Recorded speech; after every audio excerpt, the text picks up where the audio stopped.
मैं ਤੁਹਾਡਾ ਵੀਰ ਡਾਕਟਰ ਹਰੀਸ਼ ਮਲਹੋਤਰਾ ਅੱਜ ਫਿਰ ਤੁਹਾਡੇ ਲਈ ਹਫ਼ਤਾਵਾਰੀ ਪ੍ਰੋਗਰਾਮ ਸੋਚ ਸਭ ਲੈ ਕੇ ਹਾਜ਼ਰ ਮੈਨੂੰ ਉਮੀਦ ਹੈ ਕਿ ਤੁਹਾਡਾ ਪਿਛਲਾ ਹਫ਼ਤਾ ਖੁਸ਼ਗਵਾਰ ਗੁਜ਼ਰਿਆ ਹੋਊਗਾ ਅਤੇ ਮੈਂ ਉਮੀਦ ਕਰਦਾ ਕਿ ਤੁਹਾਡਾ ਅਗਲਾ ਸਮਾਂ ਵੀ ਖੁਸ਼ੀਆਂ ਦੇ ਖੇੜੇ ਨਾਲ ਭਰਿਆ ਹੋਊਗਾ। ਜਿਸ ਤਰ੍ਹਾਂ ਤੁਹਾਨੂੰ ਪਤਾ ਹੈ ਕਿ ਮੈਂ ਇਸ ਪ੍ਰੋਗਰਾਮ ਦੇ ਵਿੱਚ ਆਪਣੀ ਕਿਤਾਬ ਬਰਤਾਨਵੀ ਅਤੇ ਭਾਰਤੀ ਸਮਾਜ ਵਿੱਚੋਂ ਪਹਿਲਾਂ ਇੱਕ ਲੇਖ ਪੜ੍ਹਦਾ ਤੇ ਫਿਰ ਜਿਹੜਾ ਹੈਗਾ ਉਸ ਤੋਂ ਬਾਅਦ ਜਿਹੜਾ ਹੈਗਾ ਤੁਹਾਡੇ ਟੈਲੀਫੋਨ ਕਾਲ ਦੇ ਰਾਹੀਂ ਜਿਹੜਾ ਹੈਗਾ ਮੈਂ ਉਹ ਸੰਵਾਦ ਰਚਾਉਣ ਦੀ ਕੋਸ਼ਿਸ਼ ਕਰਦਾ। ਉਹਨਾਂ ਨੁਕਤਿਆਂ 'ਤੇ ਜਿਹੜੇ ਨੁਕਤੇ ਮੈਂ ਉਸ ਲੇਖ ਦੇ ਵਿੱਚ ਉਠਾਏ ਹੁੰਦੇ ਆ ਜਾਂ ਇਨਕੇ ਕੁਛ ਨੁਕਤੇ ਜਿਨ੍ਹਾਂ ਬਾਰੇ ਸ਼ਾਇਦ ਮੈਂ ਗੱਲ ਨਾ ਕੀਤੀ ਹੋਵੇ। ਅਤੇ ਮੈਂ ਸਾਰੇ ਹੀ ਕਾਲਰਸ ਦਾ ਬਹੁਤ ਬਹੁਤ ਧੰਨਵਾਦੀ ਹਾਂ ਕਿਉਂਕਿ ਉਹ ਆਪਣੇ ਬਹੁਤ ਕੀਮਤੀ ਵਿਚਾਰ ਸਾਡੇ ਨਾਲ ਸਾਂਝੇ ਕਰਦੇ ਆ ਜਿਹੜੇ ਕਿ ਮੇਰੇ ਨਾਲ ਹੀ ਨਹੀਂ ਬਹੁਤ ਸਾਰੇ ਜਿਹੜੇ ਦਰਸ਼ਕ ਹੈਗੇ ਆ ਉਹਨਾਂ ਨੂੰ ਵੀ ਉਹਨਾਂ ਦੀਆਂ ਗੱਲਾਂ ਦਾ ਪਤਾ ਲੱਗਦਾ ਅਤੇ ਅਸੀਂ ਬੜਾ ਕੁਛ ਲਰਨ ਕਰਦੇ ਹਾਂ। ਆਪਣਾ ਉਹ ਸਮਾਂ ਕੱਢਦੇ ਹੈਗੇ ਆ ਫਿਰ ਇਸ ਗੱਲ ਦਾ ਤਰੱਦਦ ਕਰਦੇ ਹੈ ਸਾਨੂੰ ਟੈਲੀਫੋਨ ਕਰਨ ਦੇ ਲਈ। ਸੋ ਮੈਂ ਉਹਨਾਂ ਦਾ ਬਹੁਤ ਬਹੁਤ ਧੰਨਵਾਦੀ ਹਾਂ ਅਤੇ ਮੈਨੂੰ ਉਮੀਦ ਹੈ ਕਿ ਅੱਜ ਵੀ ਤੁਸੀਂ ਇਹਦੇ ਵਿੱਚ ਭਰਪੂਰ ਸ਼ਿਰਕਤ ਕਰੋਗੇ। ਅਤੇ ਟੈਲੀਫੋਨ ਲਾਈਨਸ ਜਿਹੜੀਆਂ ਸਾਡੀਆਂ ਹੁਣ 'ਤੇ ਖੁੱਲ੍ਹੀਆਂ ਹੈਗੀਆਂ। ਟੈਲੀਫੋਨ ਜਿਹੜਾ ਹੈਗਾ ਉਹ ਸਕਰੀਨ ਦੇ ਥੱਲੇ ਵੀ ਆ ਰਿਹਾ ਹੈਗਾ 0300 770 2246। ਅਤੇ ਜੇ ਤੁਸੀਂ ਬਰਤਾਨੀਆ ਤੋਂ ਬਾਹਰ 'ਚੋਂ ਟੈਲੀਫੋਨ ਕਰ ਰਹੇ ਤਾਂ ਫਿਰ ਤੁਹਾਨੂੰ ਇੰਟਰਨੈਸ਼ਨਲ ਕੋਡ ਲਾਉਣ ਤੋਂ ਬਾਅਦ ਬਰਤਾਨੀਆ ਦਾ ਜਿਹੜਾ ਕੋਡ ਹੈਗਾ 44 ਅਤੇ ਉਸ ਤੋਂ ਬਾਅਦ 300 770 2246 ਨੰਬਰ ਪਾਉਣਾ ਪਊਗਾ। ਅਤੇ ਜਿਸ ਤਰ੍ਹਾਂ ਤੁਹਾਨੂੰ ਪਤਾ ਹੈ ਕਿ ਮੈਂ ਇਸ ਕਿਤਾਬ ਦੇ ਵਿੱਚ ਆਪਣੇ ਜਿਹੜੇ ਲੇਖ ਹੈਗੇ ਆ ਉਹੋ ਜਿਹੇ ਲਿਖਦੇ ਜਿਹੜੇ ਕਿ ਤੁਹਾਡੇ ਨਾਲ ਮੇਰੇ ਨਾਲ ਅਤੇ ਆਮ ਲੋਕਾਂ ਨਾਲ ਸੰਬੰਧਿਤ ਹੈ। ਅਤੇ ਅੱਜ ਵੀ ਕੁਛ ਇਹੋ ਜਿਹਾ ਲੇਖ ਜਿਨ ਕਿ ਮੈਂ ਤੁਹਾਡੇ ਲਈ ਲੈ ਕੇ ਆਇਆ। ਇਹ ਬਹੁਤ ਸਾਲ ਪਹਿਲਾਂ ਮੇਰਾ ਖਿਆਲ ਇਹ ਤਕਰੀਬਨ 95 96 ਜਾਂ ਉਸ ਤੋਂ ਪਹਿਲਾਂ ਦਾ ਸ਼ਾਇਦ ਇਹ ਛਪਿਆ ਹੈਗਾ। ਬਹੁਤ ਸਾਰੀਆਂ ਅਖਬਾਰਾਂ ਵਿੱਚ ਇੱਥੇ ਦੀਆਂ ਵਿੱਚ ਵੀ ਇੰਡੀਆ ਦੀਆਂ ਅਖਬਾਰਾਂ ਵਿੱਚ ਵੀ ਅਤੇ ਮੈਗਜ਼ੀਨਾਂ ਵਿੱਚ ਵੀ ਛਪਿਆ ਸੀਗਾ। ਅੱਜ ਆਪਾਂ ਇਹੋ ਜਿਹਾ ਲੇਖ ਹੈਗਾ ਜਿਹੜੀ ਕਿ ਸੱਚੀ ਕਹਾਣੀ ਹੈਗੀ ਆ ਜਿਹੜੀ ਮੇਰੇ ਇੱਕ ਦੋਸਤ ਨੇ ਜਿਹੜਾ ਕਿ ਜਰਮਨੀ ਰਹਿੰਦਾ ਹੈਗਾ ਨਹੀਂ ਮੇਰਾ ਖਿਆਲ ਜਿਹੜਾ ਕਿ ਪਤਾ ਨਹੀਂ ਕਿੱਥੋਂ ਸੀਗਾ ਮੈਨੂੰ ਹੁਣ ਯਾਦ ਹੀ ਭੁੱਲ ਗਿਆ ਕਿਹੜੇ ਸ਼ਹਿਰ ਵਿੱਚ ਰਹਿੰਦਾ ਹੈਗਾ ਉਹਨੇ ਮੈਨੂੰ ਇਹ ਭੇਜੀ ਸੀ।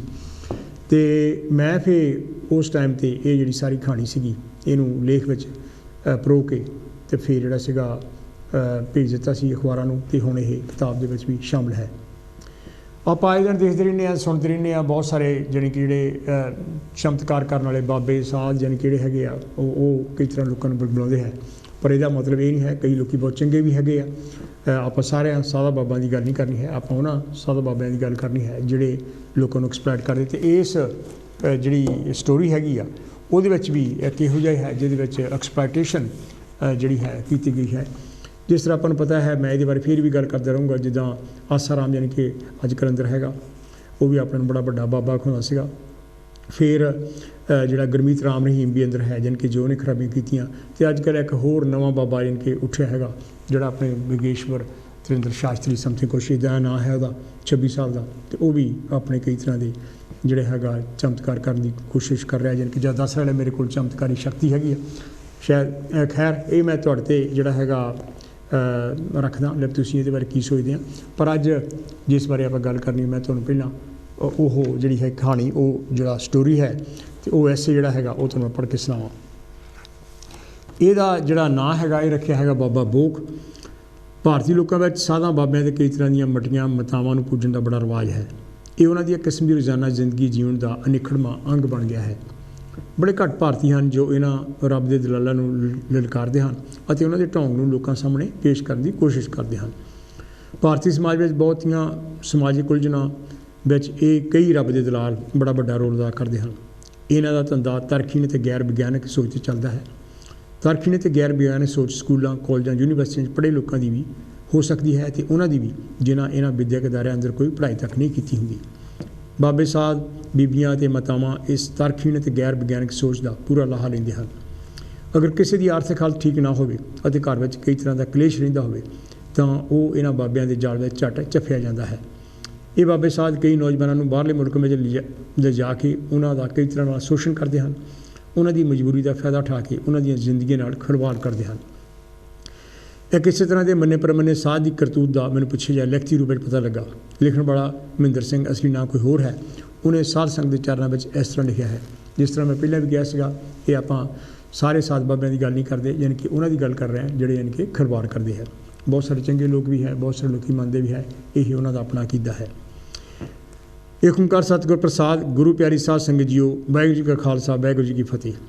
मेरा नाम सुरिंदर सिंह है ਅਤੇ सन 1976 ਵਿੱਚ मैं संत बाबा जी, बाबे का नाम कई कारणों करके नहीं लिख रहा, ਦੇ ਸਥਾਨ ਜ਼ਿਲ੍ਹਾ ਲੁਧਿਆਣੇ ਵਿਖੇ ਪਹੁੰਚਿਆ ਸੀ। ਇਸ ਸਾਧ ਬਾਬਾ ਜੀ ਨੂੰ ਸਿੱਖ ਕੌਮ ਵਿੱਚ ਸੰਤ ਜੀ ਕਹਿ ਕੇ ਸਤਿਕਾਰਿਆ ਜਾਂਦਾ ਹੈ ਅਤੇ ਮੈਂ ਇਸੇ ਸੰਤ ਜੀ ਦਾ ਸੇਵਾਦਾਰ ਬਣ ਗਿਆ। ਸੇਵਾਦਾਰ ਬਣਨ ਤੋਂ 4 ਸਾਲ ਬਾਅਦ ਸੰਤ ਜੀ ਨੇ ਮੇਰਾ ਵਿਆਹ ਬੀਬੀ ਕਰਮਜੀਤ ਕੌਰ, ਅਸਲੀ ਨਾਂ ਕੋਈ ਹੋਰ ਹੈ, ਨਾਲ ਕਰ ਦਿੱਤਾ। ਕਰਮਜੀਤ ਕੌਰ ਪਹਿਲਾਂ ਤੋਂ ਹੀ ਸੰਤ ਜੀ ਦੇ ਡੇਰੇ ਵਿੱਚ ਰਹਿ ਰਹੀ ਸੀ। ਮੇਰਾ ਵਿਆਹ 5 ਸਟਾਰ ਹੋਟਲ ਵਿੱਚ ਬੰਬਈ ਵਿਖੇ ਕੀਤਾ ਗਿਆ। ਉਸ ਵੇਲੇ ਸੰਤ ਜੀ ਅਤੇ ਉਹਨਾਂ ਦੇ 2 ਸੇਵਕ ਵੀ ਉੱਥੇ ਹਾਜ਼ਰ ਸਨ। ਇਸ ਹੋਟਲ ਵਿੱਚ ਸਾਡੇ ਦੋਹਾਂ ਦੇ ਸਿਰ ਉੱਪਰ ਹੱਥ ਰੱਖ ਕੇ ਫੋਟੋ ਖਿੱਚੀਆਂ ਗਈਆਂ ਅਤੇ ਇਸ ਤੋਂ ਬਾਅਦ ਮੈਨੂੰ ਕਿਹਾ ਗਿਆ, ਤੇਰਾ ਹੁਣ ਇਸ ਲੜਕੀ ਨਾਲ ਵਿਆਹ ਹੋ ਗਿਆ ਹੈ। ਮੈਨੂੰ ਸੰਤ ਜੀ ਇਹ ਵੀ ਕਿਹਾ, ਮਹਿੰਦਰ ਤੂੰ ਸਾਡਾ ਧਰਮ ਦਾ ਪੁੱਤਰ ਹੈ ਅਤੇ ਅਸੀਂ ਕਰਮਜੀਤ ਨੂੰ ਵੀ ਧਰਮ ਦੀ ਧੀ ਸਮਝਦੇ ਹਾਂ। ਇਹ ਲੜਕੀ ਬਹੁਤ ਉੱਚੀ ਸੁੱਚੀ ਹੈ ਅਤੇ ਤੂੰ ਇਸ ਨਾਲ ਗ੍ਰਹਿਸਤ ਨਹੀਂ ਕਰਨਾ। ਤੇਰਾ ਵਿਆਹ ਸਿਰਫ ਲੋਕ ਦਿਖਾਵੇ ਵਾਸਤੇ ਕੀਤਾ ਗਿਆ ਹੈ। ਇਸ ਤੋਂ ਬਾਅਦ ਸੰਤ ਜੀ ਨੇ ਮੈਨੂੰ ਇੱਕ ਸਾਖੀ ਸੁਣਾਈ ਕਿ ਗੁਰੂ ਨਾਨਕ ਦੇਵ ਜੀ ਨੇ ਲੌਂਗ ਦੇ ਕੇ ਬੱਚੇ ਪੈਦਾ ਕੀਤੇ ਸਨ। ਅਸੀਂ ਵੀ ਇਸ ਲੜਕੀ ਉੱਪਰ ਇਸ ਤਰ੍ਹਾਂ ਦੀ ਹੀ ਮਿਹਰ ਕਰਾਂਗੇ। ਇਸ ਤੋਂ ਬਾਅਦ ਕਰਮਜੀਤ ਕੌਰ ਅਤੇ ਸੰਤ ਜੀ ਇਸ ਹੋਟਲ ਵਿੱਚ ਇਕੱਠੇ ਰਹੇ। ਸੋ ਸਾਧ ਸੰਗਤ ਜੀ ਸਮਾਂ ਬੀਤਦਾ ਗਿਆ ਅਤੇ ਜਨਵਰੀ 1981 ਵਿੱਚ ਕਰਮਜੀਤ ਕੌਰ ਦੀ ਕੁੱਖੋਂ ਸੰਤ ਜੀ ਦਾ ਪਹਿਲਾ ਬੱਚਾ ਪੈਦਾ ਹੋਇਆ, ਜਿਹਦਾ ਨਾਮ ਮਨਪ੍ਰੀਤ, ਅਸਲੀ ਨਾਂ ਹੋਰ ਹੈ, ਮਨਪ੍ਰੀਤ ਕੌਰ ਰੱਖਿਆ। ਇਸ ਤੋਂ ਬਾਅਦ ਮੈਨੂੰ ਸੰਤ ਜੀ ਨੇ ਕੈਨੇਡਾ, ਇੰਗਲੈਂਡ, ਨਿਊਜ਼ੀਲੈਂਡ ਅਤੇ ਆਸਟ੍ਰੇਲੀਆ ਸੇਵਾ ਕਰਨ ਲਈ ਭੇਜ ਦਿੱਤਾ ਤਾਂ ਕਿ ਉੱਥੇ ਬਣੇ ਧਾਰਮਿਕ ਸਥਾਨਾਂ ਦਾ ਖਿਆਲ ਰੱਖਿਆ ਜਾਵੇ। ਜਦ ਮੈਂ ਨਿਊਜ਼ੀਲੈਂਡ ਵਿੱਚ ਸੰਤ ਜੀ ਦੇ ਹੁਕਮ ਅਨੁਸਾਰ ਸੰਤ ਜੀ ਦੇ ਧਾਰਮਿਕ ਸਥਾਨ 'ਤੇ ਸੇਵਾ ਕਰ ਰਿਹਾ ਸੀ ਤਾਂ ਕਰਮਜੀਤ ਦੇ ਦੂਸਰੀ ਲੜਕੀ ਚੰਡੀਗੜ੍ਹ ਪੈਦਾ ਹੋਈ।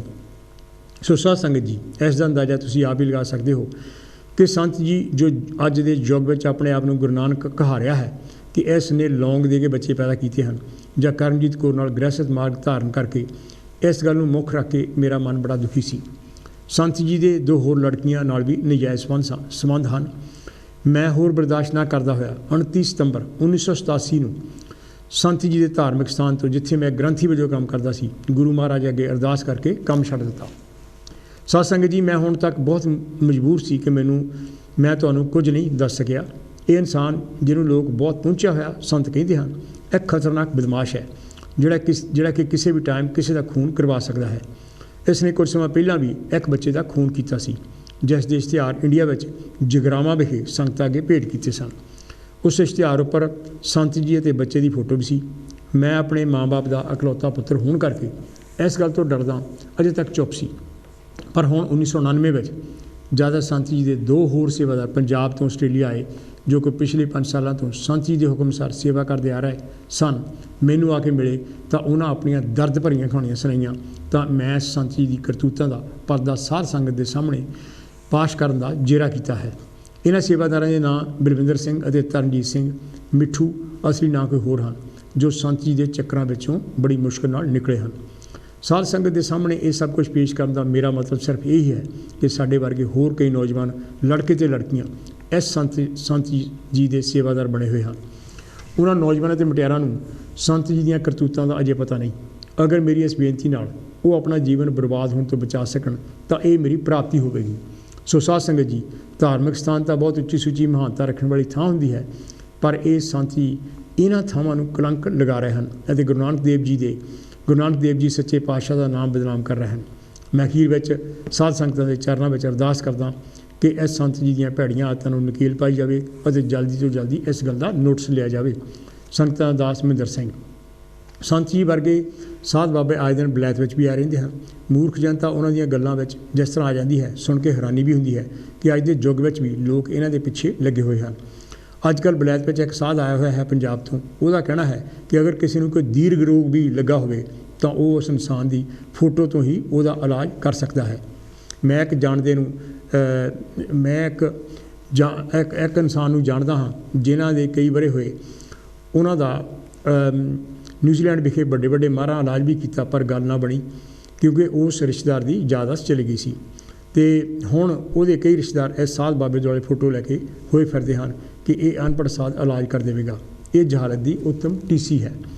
ਗੋਰਿਆਂ ਦੇ ਧਾਰਮਿਕ ਅਦਾਰਿਆਂ ਵਿੱਚ ਵੀ ਕਈ ਬਦਮਾਸ਼ੀਆਂ ਦੀਆਂ ਖਬਰਾਂ ਆਏ ਦਿਨ ਪੜ੍ਹਨ ਨੂੰ ਮਿਲਦੀਆਂ ਰਹਿੰਦੀਆਂ ਹਨ ਕਿ ਫਲਾਣੇ ਪਾਦਰੀ ਨੂੰ ਮੁੰਡੇਬਾਜ਼ੀ ਦੇ ਇਲਜ਼ਾਮ ਵਿੱਚ ਅੰਦਰ ਕਰਤਾ ਗਿਆ ਹੈ।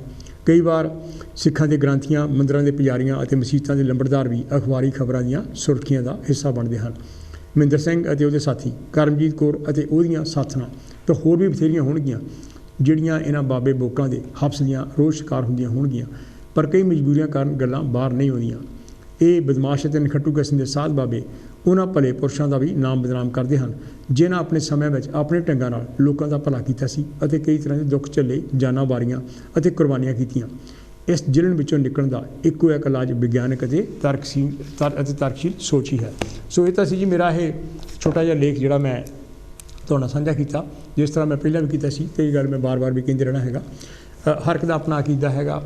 ਜਿਹੜੇ ਕਈ ਸਾਧ ਬਾਬੇ ਜਿਹੜੇ ਉਹ ਉਹਨਾਂ ਦੇ ਮਹਾਰਾਜ ਬੜੇ ਚੰਗੇ ਵੀ ਹੈ, ਉਹਨਾਂ ਨੂੰ ਉਹ ਚੰਗੀ ਸਿੱਖਿਆ ਵੀ ਦਿੰਦੇ ਹੈਗੇ ਆ, ਪਰ ਕਈ ਇਹੋ ਜਿਹਾ ਜਿਸ ਤਰ੍ਹਾਂ ਆਪਾਂ ਨੂੰ ਪਤਾ ਹੈ ਕਿ ਗੁਰਮੀਤ ਰਾਮ ਰਹੀਮ ਅਤੇ ਫਿਰ ਜਿਹੜਾ ਆਸਾ ਰਾਮ, ਬਾਪੂ ਆਸਾ ਰਾਮ ਜਿਹਨੂੰ ਕਹਿੰਦੇ ਸੀਗੇ, ਜਾਂ ਹੋਰ ਵੀ ਇੱਦਾਂ ਦੇ ਕਈ ਹੈ ਜਿਹੜੇ ਕਿ ਜੇਲ੍ਹਾਂ ਵਿੱਚ ਅੱਜ ਕੱਲ੍ਹ ਹੈ। ਅਤੇ ਮੈਂ ਤੁਹਾਡਾ ਟੈਲੀਫੋਨ ਕਾਲਸ ਦੀ ਵੇਟ ਕਰ ਰਿਹਾ। ਸਾਡੀਆਂ ਟੈਲੀਫੋਨ ਲਾਈਨ ਜਿਹੜੀਆਂ ਉਹ ਖੁੱਲ੍ਹੀਆਂ ਹੈਗੀਆਂ। ਤੁਸੀਂ ਜਿਹੜਾ ਟੈਲੀਫੋਨ ਨੰਬਰ ਹੈਗਾ 0300, ਜਿਸ ਤਰ੍ਹਾਂ ਸਾਡੀ ਸਕਰੀਨ ਦੇ ਥੱਲੇ ਵੀ ਆ ਰਿਹਾ ਹੈ, ਜਿਸ ਤਰ੍ਹਾਂ ਸਕਰੀਨ ਦੇ ਥੱਲੇ ਵੀ ਜਿਹੜਾ ਟੈਲੀਫੋਨ ਨੰਬਰ ਆ ਰਿਹਾ ਹੈਗਾ 0300 770 2246। ਅਤੇ ਜੇ ਤੁਸੀਂ ਬਰਤਾਨੀਆ ਤੋਂ ਬਾਹਰ ਤੋਂ ਟੈਲੀਫੋਨ ਕਰ ਰਹੇ ਹੈਗੇ ਤਾਂ ਫਿਰ ਤੁਹਾਨੂੰ ਜਿਹੜਾ ਇੰਟਰਨੈਸ਼ਨਲ ਕੋਡ ਲਾਉਣ ਤੋਂ ਬਾਅਦ ਜਿਹੜਾ ਸਾਡਾ ਬਰਤਾਨੀਆ ਦਾ ਕੋਡ ਹੈਗਾ। ਹੈਲੋ ਜੀ, ਕੌਣ ਤੇ ਜੀ, ਕਿੱਥੋਂ ਬੋਲ ਰਿਹਾ ਜੀ? ਹੈਲੋ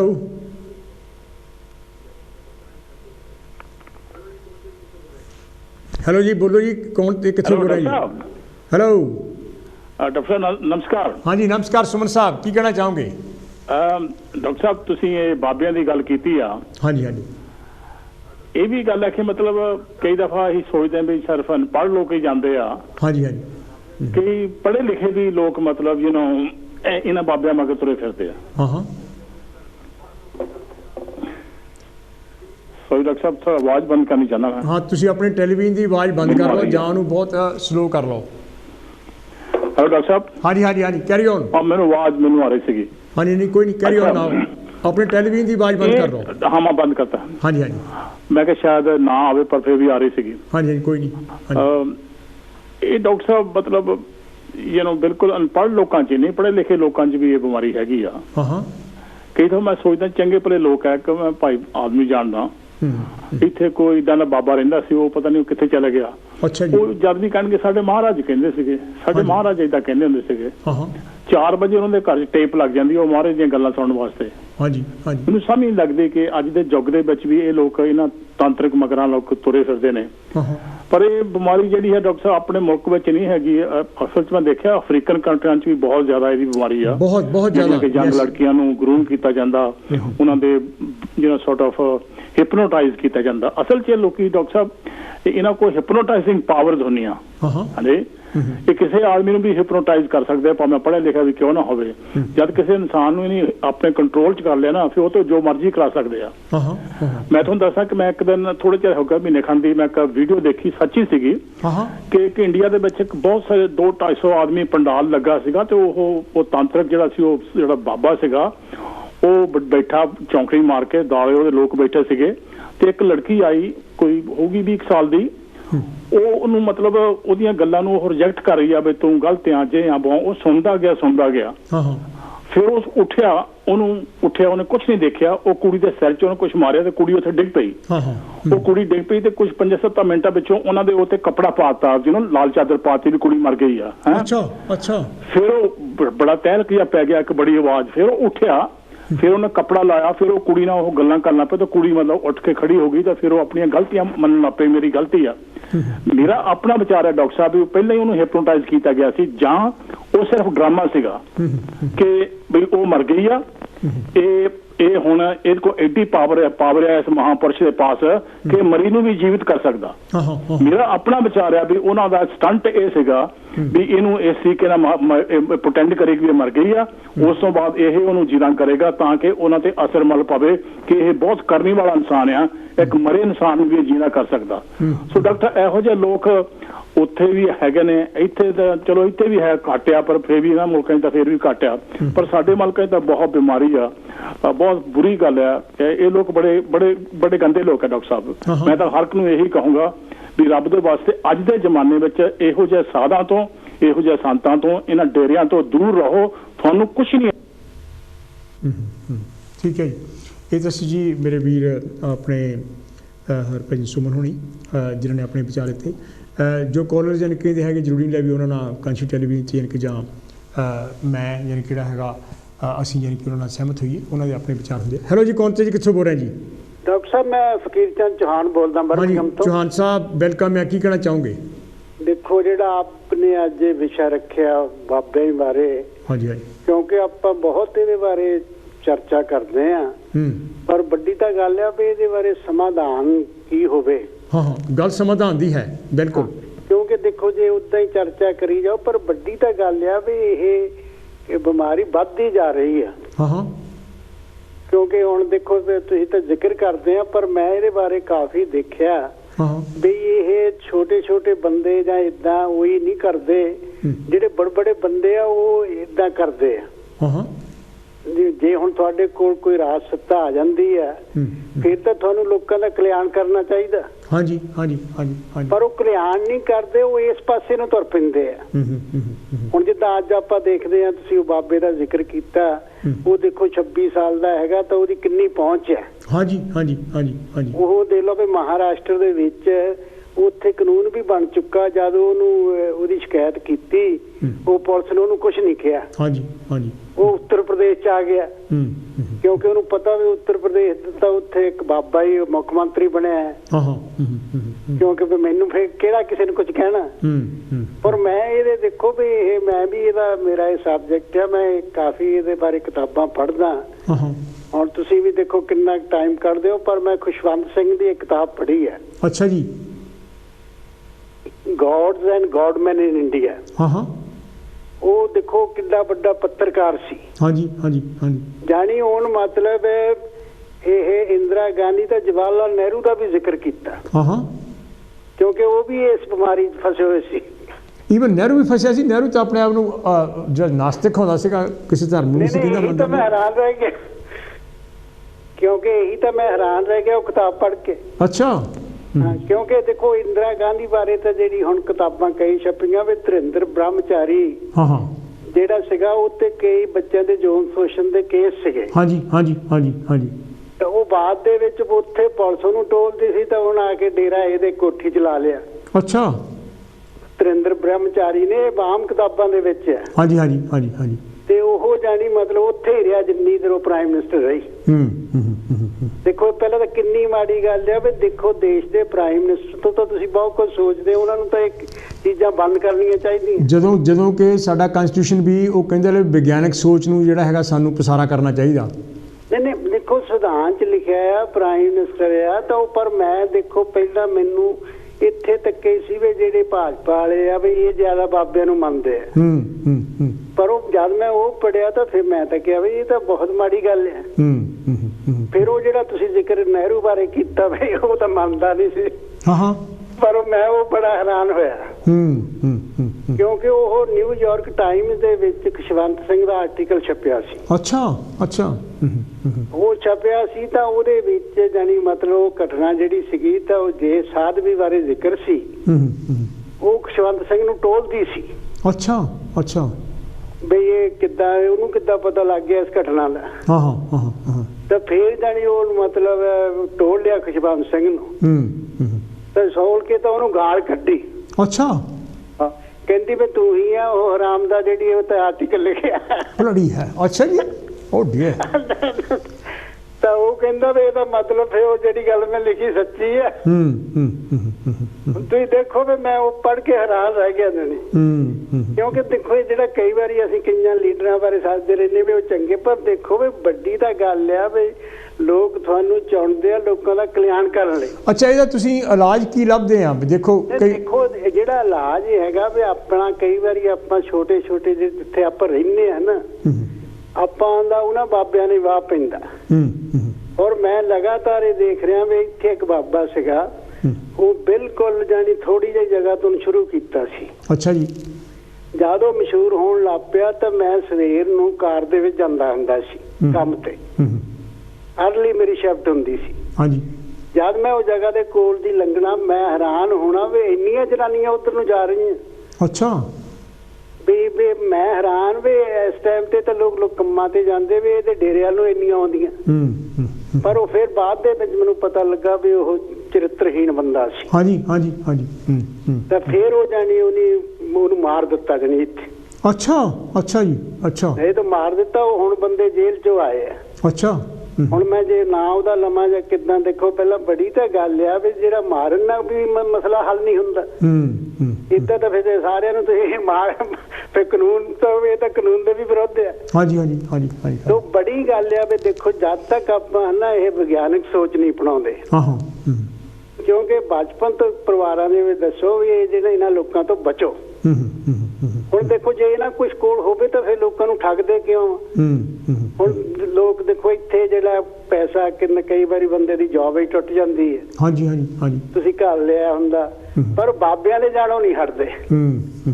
ਔਰ ਇੰਨਾ ਜਾਣੀ ਮੈਂ ਤਾਂ ਹੈਰਾਨ ਆ ਵੀ ਕਈ ਇੱਥੇ ਇੰਡੀਆ ਜਾਂਦੇ ਸਾਲ ਦੀ ਸਾਲ। ਹਾਂਜੀ ਹਾਂਜੀ ਹਾਂਜੀ। ਇਹ ਜੇ ਬੱਚਿਆਂ ਦੇ ਵਾਲ ਕਟਾਉਣੇ ਆ ਕਈ ਉਹ ਵੀ ਉੱਥੇ ਜਾਂਦੇ ਆ। ਵੀ ਦੱਸੋ ਵੀ ਜਿਹੜਾ ਬੱਚਾ ਪੈਦਾ ਹੋ ਗਿਆ ਉਹਦੀ ਤੁਸੀਂ ਸਿਹਤ ਦਾ ਖਿਆਲ ਰੱਖੋ ਵੀ ਜੇ ਤੁਸੀਂ ਉਹਦੇ ਜਾ ਕੇ ਉੱਥੇ ਫਲਾਣੇ ਬਾਬੇ ਦੇ ਵਾਲ ਕਟਾਉਣ ਜਾਣਾ ਉਹਦਾ ਕੀ ਸੰਬੰਧ ਹੈ ਇਹਦੇ ਨਾਲ? ਇਹ ਜਾਨੀ ਬਹੁਤ ਵੱਡੀ ਬਿਮਾਰੀ ਹੈ। ਪਰ ਇਹਦਾ ਇਲਾਜ ਦੇਖੋ ਇਹੀ ਹੈਗਾ ਵੀ ਆਪਣੀ ਜਿਹੜੀ ਸੋਚ ਹੈ ਨਾ ਉਹ ਜੇ ਵੱਡੀ ਦਾ ਗੱਲ ਹੈ ਵੀ ਕਈ ਕਹਿੰਦੇ ਜੀ ਵੀ ਕੁਛ ਨਹੀਂ, ਪਰ ਜੇ ਤੁਹਾਡਾ ਮਨੋਬਲ ਜੇ ਤੁਹਾਡਾ ਮਾਈਂਡ ਠੀਕ ਹੈ ਫਿਰ ਨਹੀਂ ਤੁਸੀਂ ਮਗਰ ਲੱਗਦੇ। ਠੀਕ ਹੈ ਜੀ ਠੀਕ ਹੈ। ਹੁਣ ਮੈਂ ਆਪ ਖੁਦ ਦੇਖਿਆ ਵੀ ਮੈਂ ਬਹੁਤ ਦੇਖਿਆ ਵੀ ਕਈ ਕਹਿੰਦੇ ਵੀ ਤੂੰ ਨਹੀਂ ਇੱਧਰ ਨੂੰ ਲੱਗਾ, ਉਹ ਮੈਂ ਕਿਹਾ ਮੈਂ ਤਾਂ ਵਿਰੋਧ ਆ। ਜਬ ਮੈਂ ਹੈਰਾਨ ਆ ਮੇਰੇ ਤੋਂ ਕਈ ਜ਼ਿਆਦਾ ਪੜ੍ਹੇ ਹੋਏ ਇੱਧਰ ਲੱਗੇ ਹੋਏ ਆ। ਹਾਂਜੀ ਹਾਂਜੀ ਹਾਂਜੀ। ਸੋ ਬਹੁਤ ਦੇਖੋ ਇਹ ਜਿਹੜਾ ਵਿਸ਼ਾ ਹੈ ਆਪਾਂ ਨੂੰ ਜ਼ਰੂਰ ਇਹਦੇ ਵਿੱਚ ਯੋਗਦਾਨ ਪਾਉਣਾ ਚਾਹੀਦਾ। ਜੈ ਭੀਮ ਜੈ ਭਾਰਤ। ਜੈ ਭੀਮ ਜੈ ਭਾਰਤ। ਤਾਂ ਅਸੀਂ ਜੀ ਮੇਰੇ ਵੀਰ ਕੀਚਨ ਚੌਹਾਨ ਹੋਣੀ ਬਰਮਿੰਘਮ ਤੋਂ ਜਿਹਨਾਂ ਨੇ ਆਪਣੇ ਵਿਚਾਰ ਸਾਂਝੇ ਕੀਤੇ। ਜਿਸ ਤਰ੍ਹਾਂ ਪਹਿਲਾਂ ਅਸੀਂ ਗੱਲ ਕੀਤੀ, ਅਸੀਂ ਸਾਰੇ ਸਾਧ ਬਾਬਿਆਂ ਦੀ ਗੱਲ ਨਹੀਂ ਕਰ ਰਹੇ ਹੈਗੇ, ਅਸੀਂ ਉਹਨਾਂ ਸਾਧ ਬਾਬਿਆਂ ਦੀ ਗੱਲ ਕਰ ਰਹੇ ਹਾਂ ਜਿਹੜੇ ਸ਼ੋਸ਼ਣ ਕਰਦੇ ਹੈਗੇ ਆ ਜਾਂ ਟਿਕਾਉਣ 'ਚ ਕੋਈ ਰਚਦੇ ਹੈਗੇ ਆ, ਐਕਸਪਲੋਇਟੇਸ਼ਨ ਕਰਦੇ ਆ ਫਾਈਨੈਂਸ਼ੀਅਲੀ, ਸੈਕਸੁਅਲੀ ਔਰ ਇਨ ਐਨੀ ਵੇ।